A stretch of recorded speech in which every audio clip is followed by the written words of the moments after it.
Problem solve ചെയ്തുകൊണ്ടിരിക്കുന്ന ബിജു വന്നോ. ഞാനങ്ങ് ആകപ്പാടെ അങ്ങ് നമ്മുടെ ഭാഷയെ പറഞ്ഞ് അങ്ങ് കിളന്നു. കാരണം 50 പിള്ളേർ പഠിക്കുന്ന ക്ലാസ്, ഗേൾസും ബോയ്സും എല്ലാം ഉണ്ട്. അതിനകത്ത് കണക്കിൽ ഞാൻ വലിയ വിദഗ്ധനാണെന്ന് പറയുക. അപ്പോൾ എനിക്ക് ഭയങ്കര അതൊരു ബൂസ്റ്റായിപ്പോയി. നിങ്ങൾക്ക് വേറൊരു കാര്യം അറിയണോ? ഈ ഫൈനൽ പരീക്ഷ വന്നപ്പോൾ ഏറ്റവും കൂടുതൽ മാർക്ക് 50-ൽ 48 മാർക്ക്, SSLC പരീക്ഷയ്ക്ക് 50-48 മാർക്ക് എനിക്ക് കണക്കിൽ കിട്ടി. കാരണം എന്നറിയാം എന്തുകൊണ്ടാണ്? ബാക്കി വേറൊരു വിഷയത്തിന് എനിക്ക് അത്രയും കിട്ടില്ല. എനിക്ക് ഏറ്റവും പാടുള്ള വിഷയമായിരുന്നു കണക്ക്. പക്ഷെങ്കിൽ ഫൈനൽ പരീക്ഷ ആയപ്പോൾ എനിക്ക് അതിന് ഏറ്റവും മാർക്ക് കിട്ടി. രഹസ്യനാ നിങ്ങൾക്ക് മനസ്സിലായി? സാറ് പറഞ്ഞൊരു വാക്കാണ്, എൻകറേജ്മെന്റ് ആണ്. പിന്നെ അതിന്റെ രഹസ്യം എന്ന് പറഞ്ഞാൽ ഇത്രയേ ഉള്ളൂ. സാർ ഇത്ര എന്നെ കുറിച്ച് പറഞ്ഞു കഴിഞ്ഞാൽ പിന്നെ എനിക്ക് എന്ത് ചെയ്യാൻ പറ്റത്തില്ല, മോശമാകാൻ പറ്റത്തില്ല. വേറെ ഒരു വിഷയം പഠിച്ചില്ലെങ്കിൽ ഞാൻ എന്ത് ചെയ്യുന്നറിയാവും, വീട്ടിൽ പോയി കണക്ക് പഠിക്കും. എന്തെങ്കിലും സംശയം ഉണ്ടെങ്കിൽ മൂത്ത പെങ്ങളുടെ സഹായം തേടി കണക്ക് കൃത്യമായിട്ട് പഠിച്ചുകൊണ്ടിരിക്കുക. അങ്ങനെ പഠിച്ചതിന്റെ ഭാഗമായിട്ടാണ് എന്ത് കിട്ടിയത്. അല്ലാതെ ഞാൻ മിടുക്കനായതുകൊണ്ടൊന്നുമല്ല. ഇപ്പൊ ഇത്രയും പിള്ളേരുടെ മുമ്പാകെ ഞാൻ വലിയ കേമനാന്ന് സാറ് പറഞ്ഞിട്ട് ആ കേമത്വത്തിന് ഇനിയും ഒരു ഇടിച്ചിൽ വരുത്താൻ പറ്റില്ലല്ലോ. അതുകൊണ്ട് ഞാൻ പഠിക്കും. നോക്കുക, ഒരു വലിയ പ്രയാസമുള്ളൊരു വിഷയം എന്നെ പഠിപ്പിക്കുവാൻ, ഇല്ല എന്നെ അത്രമേൽ ഉത്സാഹിപ്പിക്കാൻ കാരണമായത് വർഗീസ് സാർ ഒറ്റ സെന്റൻസേ പറഞ്ഞുള്ളൂ. ഇതിനകത്ത് ബിജുവാണ് ഏറ്റവും നല്ലവണ്ണം ഈ പസില്, ഈ പ്രോബ്ലം സോൾവ് ചെയ്തിരിക്കുന്നത്. അതെന്നെ എന്ത് ചെയ്തു, വല്ലാതെ മോട്ടിവേറ്റ് ചെയ്തു. ഈ വിഷയം പഠിക്കണമെന്നുള്ള ഒരു ചിന്ത എന്നിലുണ്ടായി. അപ്പോൾ നാവ് എനിക്കിപ്പോഴും ഇത്ര 34 വർഷങ്ങൾ, 15 വയസ്സാണ്. നിങ്ങൾ പ്രായം കണക്ക് കൂട്ടിക്കും. അപ്പൊ ഇത്ര ഞാൻ എൻ്റെ കൊച്ചിൻ്റെ ഒക്കെ പ്രായം വന്നപ്പോൾ എത്ര നമ്മുടെ കൊച്ചു ഡിഗ്രിക്കൊക്കെ എന്നെ കണ്ടാൽ പറയത്തില്ലെന്നാണ് ആൾക്കാർ പറഞ്ഞത്. എനിവേ, അപ്പോൾ അത്ര പ്രായമുള്ള ആൾ. അപ്പൊ 34 വർഷങ്ങൾക്ക് മുമ്പുള്ള ഒരു ചരിത്രമാണ്, ഒരു വാക്ക്, ഒരു സെന്റൻസ് ആണ്. അപ്പോൾ 34 വർഷം മുമ്പ് എന്നെ കണക്ക് പഠിപ്പിച്ച അധ്യാപകൻ പറഞ്ഞ കാര്യം ഇന്ന് ഞാൻ ഓർത്തിരുന്ന് നിങ്ങൾക്ക് പറയണമെങ്കിൽ ആ വാക്കുകൾ എൻ്റെ എവിടെയുണ്ട്, ഓർമ്മയിലുണ്ട്. ഓർമ്മയിൽ മാത്രമല്ല, എൻ്റെ SSLC ബുക്കിലും ഉണ്ട്. അത് ആ തെളിവ്, ആ ഓർമ്മയായി തന്നെ, തെളിവായി തന്നെ നിൽക്കുന്നു. അപ്പൊ ഞാൻ പറഞ്ഞു വന്നതിന്റെ താല്പര്യം എന്തെന്ന് പറഞ്ഞാൽ, നമ്മുടെ വാക്കുകൾ എന്ത് ചെയ്യണം, നമ്മൾ സൂക്ഷിക്കുവാൻ ആവശ്യമുണ്ട്. അതുപോലെ തന്നെ മുറിപ്പെടുത്തി പോസിറ്റീവ് എനർജി ഉണ്ടായതുകൊണ്ട് അതിനെ നശിപ്പിക്കാൻ വേണ്ടി നെഗറ്റീവ് പറയുന്നില്ല. ഇനി നിങ്ങളൊന്ന് എടുത്തു നോക്കിയേ, നിങ്ങളുടെ ജീവിതത്തിൽ നിങ്ങൾക്ക് ഇതുപോലെയുള്ള ചില അനുഭവങ്ങൾ ഉണ്ടല്ലേ, നിങ്ങൾക്ക് ഓർത്തെടുക്കാൻ പറ്റുന്ന, നാവ് കൊണ്ട് നിങ്ങളെ ഉത്സാഹിപ്പിച്ച, നിങ്ങൾ ആകപ്പാടെ തകർന്നിരുന്നപ്പോൾ നിങ്ങളുടെ അടുക്കൽ വന്ന് സഹോദരി സാരമില്ല എന്ന് പറഞ്ഞ് നിങ്ങളോട് സംസാരിച്ച്, നിങ്ങളോടൊന്ന് പ്രാർത്ഥിച്ച, ഒന്നും പൈസ ഒന്നും തന്നു കാണത്തില്ല, പക്ഷെ നിങ്ങളെ ആ വാക്കുകൾ നിങ്ങൾക്ക് ഓർമ്മയില്ലേ? ഉണ്ടോ വാക്കുകൾക്ക്? അതേസമയം നെഗറ്റീവായ ചില കാര്യങ്ങളില്ല, നിങ്ങളുടെ ഹൃദയത്തിൽ ഇപ്പോഴും മായാതെ നിൽക്കുന്ന, ക്ഷമിക്കണമെന്നൊക്കെ ഉണ്ടെങ്കിൽ ഇടയ്ക്കിടയ്ക്ക് തികട്ടി വരുന്ന ചില വാക്കുകളില്ലേ? എന്നാലും അവൾ അന്നേരോട് പറഞ്ഞ വാക്ക് എൻ്റെ ഹൃദയത്തെ എന്ത് ചെയ്തു, വല്ലാതെ അങ്ങ് മുറിപ്പെടുത്തി. അതിപ്പോൾ നെഗറ്റീവായി നമ്മുടെ ജീവിതത്തിലുണ്ട്. അപ്പോൾ പോസിറ്റീവായിട്ടുണ്ട്. അപ്പോൾ ഇവിടെ പറയുന്ന കാര്യം, നമ്മൾ ചിന്തിച്ചു വരുന്ന വിഷയം ഓർമ്മയിൽ നിൽക്കുക, നമ്മൾ ഓർത്തിരിക്കുക എന്നുള്ളതാണ്. പഴയ കാര്യങ്ങളിലേക്ക് ഓർമ്മപ്പെടുത്തുമ്പോൾ നമ്മുടെ നാവുകൾ നമ്മൾ എന്ത് ചെയ്യണം, അതിനെ സൂക്ഷിക്കുവാൻ, നിയന്ത്രിക്കുവാൻ ആവശ്യമുണ്ട്. നാവുകൾ മറ്റുള്ളവർക്ക് നല്ല ഓർമ്മകൾ നൽകുന്നതായിരിക്കണം. അതാണ് തിരുവെഴുത്ത് നമ്മളെ ഓർമ്മിപ്പിക്കുന്ന ഈ വിഷയം. അപ്പോൾ നാവുകൾ നല്ല കാര്യങ്ങൾ പറയുവാനും അത് മറ്റുള്ളവർക്ക് ഓർത്തിരിക്കുവാൻ, നല്ല കാര്യങ്ങൾ ഓർത്തിരിക്കുവാൻ കഴിയുന്നതുമായ ഒരവയവമായി തീർക്കണം. പലപ്പോഴും സഹോദരിമാരെ കുറിച്ച് പറയുമ്പോൾ ആ സഹോദരന്മാർ മോശമൊന്നുമല്ല, നാവ് കൊണ്ട് ആവശ്യമില്ലാത്ത കാര്യങ്ങളൊക്കെ സഹോദരന്മാരുണ്ട്. പൊതുവെ സഹോദരിമാർക്ക് പൊതുവെ ചാർജ് തന്നേക്കുന്ന ഒരു കിരീടമാണെന്ന് പറയുന്നത്. എന്തോ ഞാനല്ല കേട്ടോ, പൊതുവെ പറഞ്ഞ ഞാൻ നിങ്ങളൊക്കെ സഹോദരിമാർക്ക് ഒന്ന് നിങ്ങളുടെ നാവെല്ലാം മോശമെന്ന് പറയാം ഞാനല്ല പൊതുവെ പറയുന്നത്. അതിനകത്ത് സഹോദരന്മാരും ഇതിനെക്കാട്ടിലും സഹോദരിമാരെക്കാട്ടിലും ഒത്തിരി വർത്തമാനം പറയാൻ മോശമാണെന്ന് ഊഹിക്കുന്ന ആൾക്കാരുമുണ്ട്. പൊതുവെ സമൂഹം പൊതുവെ പറയാറുണ്ട് സഹോദരിമാര് അവരുടെ നാവ് ഏഷണി പറയുന്നവരാണ്. ഏഷണി പറയുന്ന സഹോദരന്മാർ ഇഷ്ടംപോലെ ഉണ്ട് കേട്ടോ. അപ്പൊ സഹോദരിമാർക്ക് മാത്രമുള്ളൊരു കാര്യമല്ല. എനിവേ, അതവിടെ ഇരിക്കട്ടെ. അപ്പം ഇങ്ങനെ നമ്മുടെ ഈ നാവ് മറ്റുള്ളവർക്ക് നല്ല ഓർമ്മകൾ നൽകുന്നതാകണം. ഏറ്റവും പ്രയാസമുള്ളൊരു സാധനം എന്ന് പറയുന്നത്, ഇതിനെ ഒന്ന് മെരുക്കിയെടുക്കാനായിട്ട് വലിയ പ്രയാസമാണ്. ഇനി നമ്മൾ ഈ വിഷയത്തെക്കുറിച്ച് തിരുവെഴുത്തിൽ ഉടനീളം പറയുന്നുണ്ട്, സദൃശ്യവാക്യങ്ങൾ പറയുന്നുണ്ട്. അതിൽ ഇതേക്കുറിച്ച് വളരെ വ്യക്തമായി പറയുന്ന ഒരു വേദഭാഗമുണ്ട്. ഏതാണെന്നറിയാമോ? യാക്കോബിന്റെ ലേഖനം 3-ാം അധ്യായം. നമുക്ക് ഇന്ന് ഉച്ച കഴിഞ്ഞ സമയത്ത് നാവുകൾ നല്ല ഓർമ്മയാകട്ടെ. നാവുകൾ നമുക്ക് ഏതൊക്കെ ഓർമ്മകൾ നൽകുന്നു? നിങ്ങൾ ഓർമ്മയിലേക്ക് പോയി. നിങ്ങൾ ആശ്വസിപ്പിച്ചവരെ കുറിച്ച് ഓർമ്മയുണ്ട്, നിങ്ങളെ വേദനിപ്പിച്ചവരെ കുറിച്ച് ഓർമ്മയുണ്ട്, നിങ്ങൾ ആശ്വസിപ്പിച്ചവരെ കുറിച്ച് നിങ്ങൾക്ക് ഓർമ്മയുണ്ട്, നിങ്ങൾ വേദനപ്പെടുത്തിയവരെ കുറിച്ച് നിങ്ങൾക്ക് ഓർമ്മയുണ്ട്. ആ ഓർമ്മകൾ അങ്ങനെ തന്നെ നിൽക്കട്ടെ. ഇനിയും ഈ അവയവത്തെ, നാവെന്ന് പറയുന്ന ഈ അവയവത്തെ നമ്മൾ എങ്ങനെ നിയന്ത്രിച്ച് മുമ്പോട്ട് കൊണ്ടുപോകണം? യാക്കോബിന്റെ ലേഖനം 3-ാം അധ്യായത്തിലേക്ക് നമ്മൾ വരികയാണ്. യാക്കോബിന്റെ ലേഖനം 3-ാം അധ്യായം അതിന്റെ 1-2 വാക്യങ്ങളിൽ ഒരു പ്രബോധനമാണ്. നാവിനെ നമ്മൾ സൂക്ഷിക്കണം, എങ്ങനെയൊക്കെ ചെയ്യണം, സഹോദരന്മാരെ അധികം ശിക്ഷാവിധി വരുമെന്നറിഞ്ഞ് നിങ്ങൾ ആരും ഉപദേശകന്മാരാകരുത് എന്നൊക്കെ പറഞ്ഞ് അത് സംസാരവുമായി ബന്ധപ്പെട്ട വിഷയങ്ങളാണ്. അതിനുശേഷം നാവിന്റെ ശക്തിയെ ചിത്രീകരിക്കുവാൻ വേണ്ടി യാക്കോബ് 3 കൂട്ടം കാര്യങ്ങൾ അല്ലെങ്കിൽ 3 ജോഡി കാര്യങ്ങൾ യാക്കോബ് ഇവിടെ പറയുന്നുണ്ട്. നാവിന്റെ ശക്തിയെ കുറിച്ച് പറയുവാൻ ഞാൻ പറഞ്ഞു, നമ്മുടെ വിഷയം നാവ് ഓർമ്മ എന്നുള്ളതാണ്. നാവും നല്ല ഓർമ്മകൾ നൽകുന്നതായി തീരണം. ആ നല്ല ഓർമ്മയുള്ള നാവുകളായി നമുക്ക് തീരണമെങ്കിൽ നമ്മൾ എന്ത് ചെയ്യണം? നാവിനെ നിയന്ത്രിക്കുവാൻ ആവശ്യമുണ്ട്. ഇനി നാവ് എങ്ങനെയൊക്കെ പ്രവർത്തിക്കുന്നു എന്നുള്ളത് നമുക്ക് മനസ്സിലാക്കുവാൻ സാധ്യമുണ്ട്. ഒന്നാമത്തെ ജോഡി അല്ലെങ്കിൽ ഒന്നാമത്തെ കാര്യം, നാവുമായി ചിത്രീകരിച്ചിരിക്കുന്ന ഒന്നാമത്തെ കാര്യം നമ്മൾ വായിക്കുന്നത് അതിന്റെ 3-4 വാക്യങ്ങളാണ്. ആ വാക്യം ആരെങ്കിലും പെട്ടെന്ന് വായിക്കാമോ? യാക്കോബ് 3-ന്റെ 3-4 വാക്യങ്ങൾ.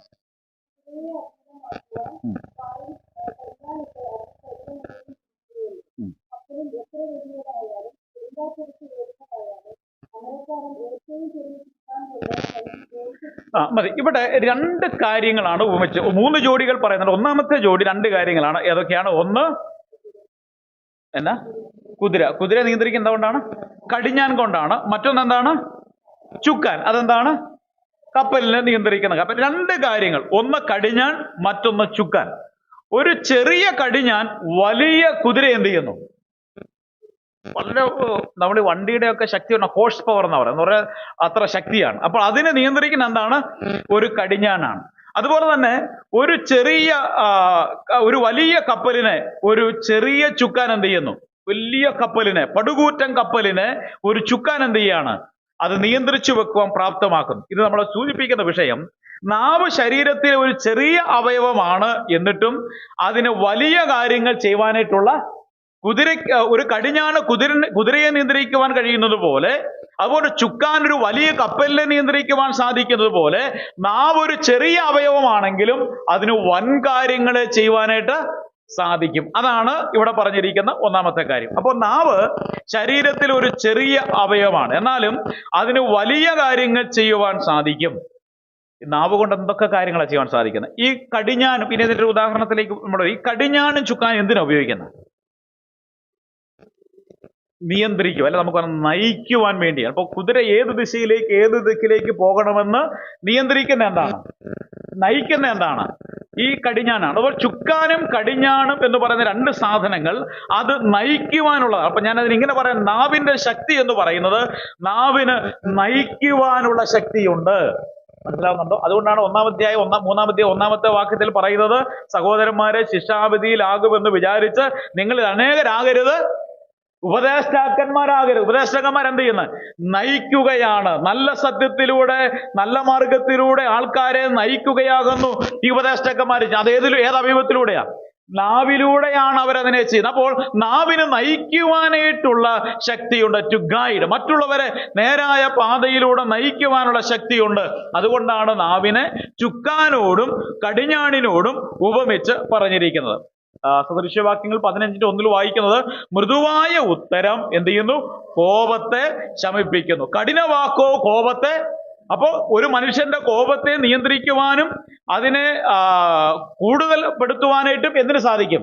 നാവിന് സാധിക്കും. സദൃശ്യവാക്യങ്ങൾ 10:19 വായിക്കുന്നത്, വാക്കു പെരുകിയാൽ ലംഘനം ഇല്ലാതിരിക്കുകയില്ല, അധരങ്ങളെ അടക്കുന്നവനോ ബുദ്ധിമാൻ ആകുന്നു എന്ന് നമ്മൾ വായിക്കുന്നു. അപ്പൊ നാവിന് മറ്റുള്ളവരെ നയിക്കുവാനും നിയന്ത്രിക്കുവാനും ഉള്ള കഴിവുണ്ട്. 1855 ഏപ്രിൽ 21 ഒരു മനുഷ്യൻ, അദ്ദേഹത്തിന്റെ പേര് എഡ്വേർഡ് കിംബോൾ എന്ന് പറയുന്ന ഒരു മനുഷ്യനാണ്. നിങ്ങൾ കേട്ടിട്ടുണ്ടോ? ആ വ്യക്തിയെ കേട്ടിട്ടുണ്ടോ? പൊതുവെ കേൾക്കാൻ സാധ്യതയില്ല. പക്ഷെ അടുത്തയാളെ കുറിച്ച് പറഞ്ഞ് നിങ്ങൾക്ക് അറിയും. ആരാന്നറിയാവോ? D.L. മൂഡി. കേട്ടിട്ടുണ്ടോ?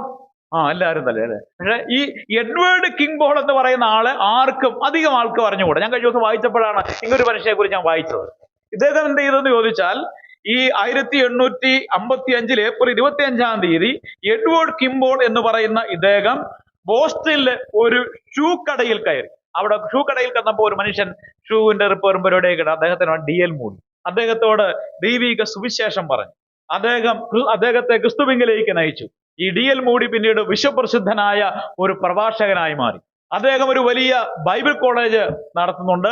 D.L. മൂഡി. നമ്മുടെ ചില സഹോദരന്മാർ ഇപ്പോഴും സാധ്യമുള്ള ആൾക്കാർ ഇന്നും D.L. ബൈബിൾ കോളേജ് പഠിപ്പിക്കുന്നുണ്ട്. അങ്ങനെ അനേകം ആൾക്കാർ ഇപ്പൊ നമ്മുടെ സഹോദരന്മാര് അവിടെ പഠിക്കുന്നുണ്ട്. DL മോഡിയുടെ പബ്ലിക്കേഷൻസ് ഉണ്ട്. അനേക ക്രൈസ്തവ പുസ്തകങ്ങൾ അദ്ദേഹത്തിന്റെ പുസ്തകശാലയിൽ നിന്ന് പ്രിന്റ് ചെയ്ത് ലോകത്തിന്റെ വിവിധ സ്ഥലങ്ങളിൽ അയക്കുന്നുണ്ട്. നോക്കുക, ഒരു മനുഷ്യൻ, ഇദ്ദേഹത്തെ വളരെ അധികം ആർക്കും അറിഞ്ഞുകൂടെ, എന്നാൽ അദ്ദേഹം, ഈ ഒരു മനുഷ്യന്, എഡ്വേർഡ് കിംബോൾ എന്ന് പറയുന്ന മനുഷ്യൻ DL മോഡിയെ ക്രിസ്തുവിലേക്ക് നയിച്ചതിലൂടെ, അദ്ദേഹത്തിന്റെ വാക്കുകളിലൂടെ നയിച്ചതിലൂടെ DL മോഡി വളരെ പ്രസിദ്ധനായ ഒരു ദൈവദാസനായി മാറി. നോക്കുക, നാവിന്റെ ശക്തി ഒരുവനെ നയിക്കുവാൻ. ഞാനിങ്ങനെ ചിന്തിക്കട്ടെ, കഴിഞ്ഞ പ്രാവശ്യം നമ്മൾ ചിന്തിച്ച് അവസാനിപ്പിച്ച പോലെ DL മോഡി ആയിരക്കണക്കിന് ആൾക്കാരെ ക്രിസ്തുവിലേക്ക് നയിച്ചു. ആയിരക്കണക്കിന് ദൈവദാസന്മാരെ സുവിശേഷത്തിൽ ഉറപ്പിച്ച്, അല്ലെങ്കിൽ ദൈവോധനത്തിൽ പഠിപ്പിച്ച് സുവിശേഷ വേലയിലേക്ക് അയച്ചു. വളരെ ദർശനമുള്ള ഒരു ദൈവദാസൻ. അദ്ദേഹം ഒരിക്കൽ അദ്ദേഹത്തിന്റെ ഗ്രാജുവേഷൻ, അദ്ദേഹത്തിന്റെ സ്കൂൾ ബൈബിൾ കോളേജിൽ നിന്ന് ഗ്രാജുവേറ്റ് ചെയ്തിറങ്ങുന്ന വിദ്യാർത്ഥികളെ അഭിസംബോധന ചെയ്തുകൊണ്ട് ആത്മഭാരം അവിടെ നമുക്ക് കാണുവാൻ സാധിക്കും. അദ്ദേഹം ഇങ്ങനെയാണ് പറഞ്ഞത്: എനിക്ക് സാധിക്കുമായിരുന്നുവെങ്കിൽ, നിങ്ങൾ സുവിശേഷ പ്രവർത്തനത്തിലേക്ക് പഠനം പൂർത്തിയാക്കി പോകുമ്പോൾ കഴിയുമായിരുന്നുവെങ്കിൽ, ഒരു നിമിഷമെങ്കിലും ഒരു നരകം തുറന്ന് നരകത്തിന്റെ കവാടത്തിൽ നിങ്ങളെ കൊണ്ട് തലകീഴായി കുത്തി ഒന്ന് കീഴായിട്ട് തൂക്കിയിട്ടിട്ട് ആ കാഴ്ച കാണിച്ചിട്ട് ഞാൻ നിങ്ങളെ എങ്ങോട്ട് അയക്കുമായിരുന്നു? വയലിലേക്ക് അയക്കുമായിരുന്നു. അതിന് പറയുന്ന ആർച്ച വേണമെന്നറിയാവോ? അത്രമേൽ ആൾക്കാർ നരകത്തിലേക്ക് പോകുന്നു. ആ ദർശനത്തോടും കാഴ്ചപ്പാടോടും കൂടെ വേണം നിങ്ങൾ കർത്താവിന്റെ വേലയ്ക്ക് വേണ്ടി ഇറങ്ങുവാനെന്നുള്ള ആ സന്ദേശം ഇന്നും പ്രസിദ്ധമാണ്. ഞാൻ പറഞ്ഞു വന്നതിന്റെ താല്പര്യം എന്ന് ചോദിച്ചാൽ, DL മോഡി ആയിരക്കണക്കിന് ആൾക്കാരെ കർത്താവിലേക്ക് നയിച്ചു. DL മോഡി ട്രെയിൻ ചെയ്ത് അനേകരെ കർത്താവിന്റെ വേലയ്ക്ക് അയച്ച് അവരിന്ന് കർത്താവിന്റെ വയൽപ്രദേശത്ത് ശക്തമായി നിൽക്കുന്നു. ഇന്നും ആ പ്രസ്ഥാനം നിലനിൽക്കുന്നു. കർത്താവ് DL മോഡിയെ മാത്രം ഓർക്കുകയുള്ളൂ. എഡ്വേർഡ് കിംബോളിനെ ആരോർക്കും? ദൈവം ഓർക്കും. നമ്മൾ ഒരാളെ ക്രിസ്തുവിലേക്ക് നയിച്ചാൽ നമ്മൾ ഓർത്ത പ്രസിദ്ധരായിരിക്കില്ല. പക്ഷെ അവർ കർത്താവിന് വേണ്ടി പോയി ചെയ്യുമ്പോൾ, പ്രവർത്തിക്കുമ്പോൾ, നമ്മൾ ആദ്യം രാവിലെ കണ്ടു പാർട്ട്ണർഷിപ്പ്, അല്ലെ? ആ ശുശ്രൂഷയിലുള്ള പങ്കാളിത്തത്തിന്റെ പ്രതിഫലം കർത്താവിലേക്ക് നയിച്ചവർക്കും കൊടുക്കുന്നതാണ്. പ്രിയപ്പെട്ടവരെ, നമ്മൾ മറ്റുള്ളവരെ നയിക്കുവാനുള്ള ശക്തി നമ്മുടെ നാവിനുണ്ട്. അത് തിന്മയിലേക്ക് നയിക്കുവാനുള്ള ശക്തിയുണ്ട്, നന്മയിലേക്ക് നയിക്കുവാനുള്ള ശക്തിയുണ്ട്. നമ്മുടെ നാവ് അതെങ്ങനെ ഉപയോഗിക്കുന്നു എന്നുള്ളത് ചിന്തിക്കുക. ചിലർ പറയാറുണ്ട്, അന്ന് ആ ആൾ എന്നോട് പറഞ്ഞൊരു വാക്കുകൊണ്ടാണ് ഞാനിന്ന് ജീവിച്ചിരിക്കുന്നത്, അദ്ദേഹം എന്നോട് പറഞ്ഞു തന്ന കാര്യനിമിത്തമാണ് ഞാനിന്ന് ഇവിടെ എത്തിയിരിക്കുന്നത് എന്ന് പറയുന്നത് കേട്ടിട്ടുണ്ട്. പ്രിയപ്പെട്ടവരെ, അവരുടെ മനസ്സുകളിൽ നമ്മുടെ വാക്കുകൾ എന്തായി നിൽക്കുന്നു? ഓർമ്മകളായി നിൽക്കുന്നു. ആ ഓർമ്മയുടെ നല്ല വാക്കുകൾ, നല്ല വാക്കുകളും നമ്മുടെ ജീവിതത്തിൽ ഉണ്ടാകുവാൻ കർത്താവ് നമ്മളെ സഹായിക്കട്ടെ. അപ്പൊ കുതിരയ്ക്ക് കടിഞ്ഞാൺ പോലെ, കപ്പലിനൊരു ചുക്കാൻ പോലെ ആവശ്യമുള്ള നമ്മുടെ നാവിനെ നിയന്ത്രിക്കണമെങ്കിൽ നമുക്ക് ആരാവശ്യമാണ്? കർത്താവിനെ ആവശ്യമാണ്. നമ്മുടെ നാവ് കൊണ്ട് പലപ്പോഴും സഹോദരിമാർ പല മീറ്റിങ്ങുകളും തീരുമാനമെടുത്തിട്ട് പോകാറുണ്ട്. എന്നാൽ പലപ്പോഴും നമ്മുടെ നാവിൽ നിന്ന് എന്തോരാണ്ട് ഇതിനെ ഒന്ന് നിയന്ത്രിക്കാൻ നമുക്ക് പറ്റാതെ വരണം. നമുക്ക് കർത്താവിന്റെ സഹായമായി ഈ പുതുവർഷത്തിൽ, കർത്താവെ, എൻ്റെ നാവുകൾ മറ്റുള്ളവരെ നേരായ പാതയിൽ നയിക്കുന്ന നാവുകളാകണം. മറ്റുള്ളവർക്ക് നല്ല ഓർമ്മകൾ നൽകുന്ന വാക്കുകൾ എൻ്റെ നാവിൽ നിന്ന് വരുവാൻ ഇടയാകണം. ആ ഒരു തീരുമാനത്തോടുകൂടെ നമ്മൾ ഈ ക്ലാസ് കഴിഞ്ഞ് കടന്നു പോകുന്നുവെങ്കിൽ ദൈവം നമുക്ക് കൃപ നൽകും. അപ്പോൾ ഒന്ന്, നാവിനെ നയിക്കുവാനുള്ള ശക്തിയുണ്ട്. രണ്ടാമത്തെ കാര്യം, രണ്ടാമത്തെ പെയർ ഓഫ് ജോഡി, അല്ലെങ്കിൽ രണ്ടാമത്തെ ജോഡിയായി പറഞ്ഞിരിക്കുന്നത് 5 തൊട്ട് 8 വരെയുള്ള വാക്യങ്ങളിലാണ്. 3-ാം അധ്യായത്തിന്റെ 5 തൊട്ട് 8 വരെയുള്ള വാക്യങ്ങൾ പെട്ടെന്ന് വായിക്കും.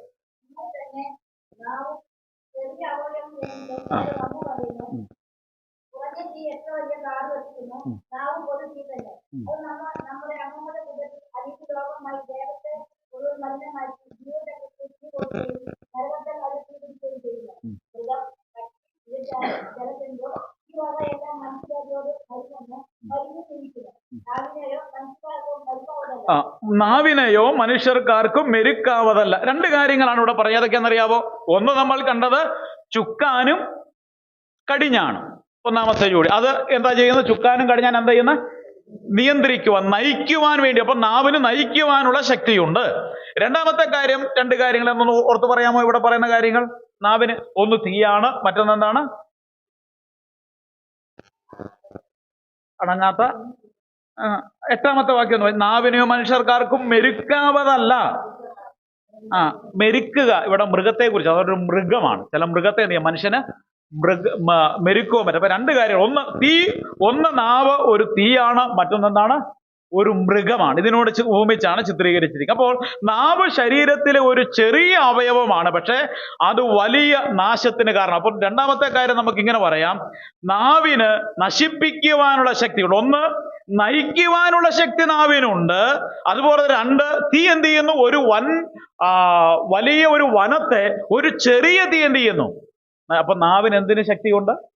നയിക്കുവാൻ മാത്രമല്ല, അതിനെ നശിപ്പിക്കുവാനുള്ള ശക്തിയുണ്ട്. ഒരു ചെറിയ തീ ഒരു കാടിനെ മുഴുവൻ കത്തിച്ച് നാശമാക്കുന്ന പോലെ, ചാമ്പലാക്കുന്നത് പോലെ, ശരീരത്തിലെ ഒരു ചെറിയ അവയവമായ നാവിന് ഒരു ദേശത്തെ മുഴുവൻ നശിപ്പിക്കുവാനായിട്ട് കഴിയുന്നതാണ്. എത്ര വലിയ വനമാണ് ഒരു ചെറിയ തീ നശിപ്പിച്ച് കളഞ്ഞിരിക്കുന്നത് എന്ന് നമുക്കറിയാം. ഒരു ചെറിയ ജ്വാലയ്ക്ക് ഒരു കാടിനെ മുഴുവൻ കത്തിച്ച് നശിപ്പിക്കുവാൻ സാധിക്കും. അതുപോലെ തന്നെ നമ്മുടെ നാവ് കൊണ്ടുള്ള നുണകളും അതുപോലെ തന്നെ മറ്റു ചില വാക്കുകളുടെ പ്രയോഗവും നിമിത്തം പല കുടുംബങ്ങളും എന്ത് ചെയ്തിട്ടുണ്ട്?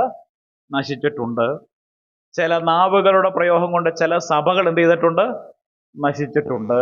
നോക്കുക, നമ്മളെക്കുറിച്ച് ചിന്തിക്കേണ്ട, നമ്മുടെ ചുറ്റുപാടൊക്കെ നോക്കിയാൽ നമുക്ക് കാണുവാൻ സാധിക്കും. അപ്പോൾ രണ്ട് കാര്യങ്ങൾ. ഒന്ന്, പോസിറ്റീവായി മറ്റുള്ളവരെ നയിക്കുവാൻ ഇതിന് സാധിക്കുന്നുവെങ്കിൽ നെഗറ്റീവായി ഈ നാവിനെ എന്ത് ചെയ്യാൻ സാധിക്കും? നാവ് കൊണ്ട് മറ്റുള്ളവരെ നശിപ്പിക്കുവാനായിട്ട് സാധിക്കുന്നതാണ്. പ്രിയപ്പെട്ടവരെ, നമുക്ക് മറ്റുള്ളവരെ നയിക്കുന്ന നാവുകളായി തീരാം, നശിപ്പിക്കുന്ന നാവുകളായി നമുക്ക് തീരാതിരിക്കട്ടെ.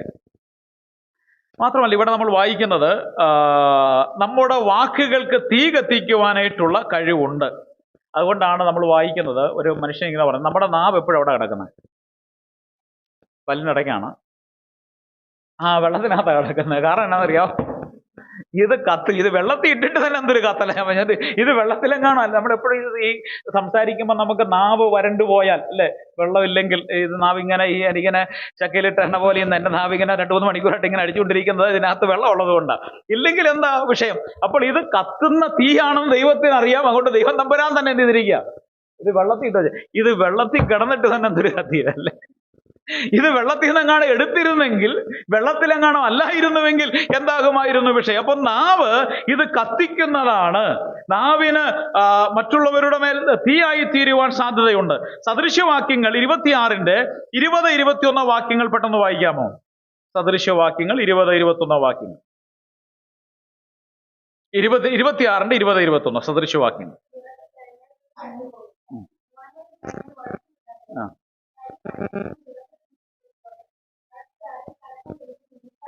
നമ്മൾ ഇതേക്കുറിച്ച് പിന്നീട് ഞാൻ വിവരിക്കുന്നുണ്ട്. ഇപ്പൊ ആ ഭാഗം ഞാൻ അങ്ങ് വിടുകയാണ്. വിറകില്ലാഞ്ഞാൽ തീ കെട്ടുവ. നാവ് തീക്ക് തുല്യമാണ്. മാത്രമല്ല, തീ എന്ത് ചെയ്യുന്നറിയാമോ? നമ്മൾ തീ കത്തിച്ചാൽ, ഞാൻ കഴിഞ്ഞ 2 ആഴ്ച മുമ്പ് അലഹബാദായിരുന്നു. അപ്പോൾ അവിടെ ചെന്നപ്പോൾ നല്ല തണുപ്പാണ്. അപ്പോൾ എല്ലാവരും തീ ചായ കടയിൽ ചെന്നാൽ അവിടെ തീയൊക്കെ ഇട്ട് അതിൻ്റെ ചുറ്റും നിൽക്കും. ഇതെന്നതിന് വേണ്ടിയാണ്? ചൂട്. അപ്പോൾ കാനല ചൂടിന് വേണ്ടി. അപ്പോൾ നാവ് എന്ത് ചെയ്യുന്നതാണ്? തീ ചൂടുണ്ടാക്കുന്ന പോലെ നാവ് എന്ത് പിടിപ്പിക്കുന്നതാണ്? ചൂട് പിടിപ്പിക്കുന്നതാണ്. 39-ാം സങ്കീർത്തനം അതിന്റെ 1 തൊട്ടുള്ള വാക്യങ്ങളൊന്ന് വായിച്ചേ. 1 തൊട്ട് 3 വരെയുള്ള വാക്യങ്ങൾ. സങ്കീർത്തനങ്ങൾ 31-ന്റെ 1 തൊട്ട് 3 വരെയുള്ള വാക്യങ്ങൾ.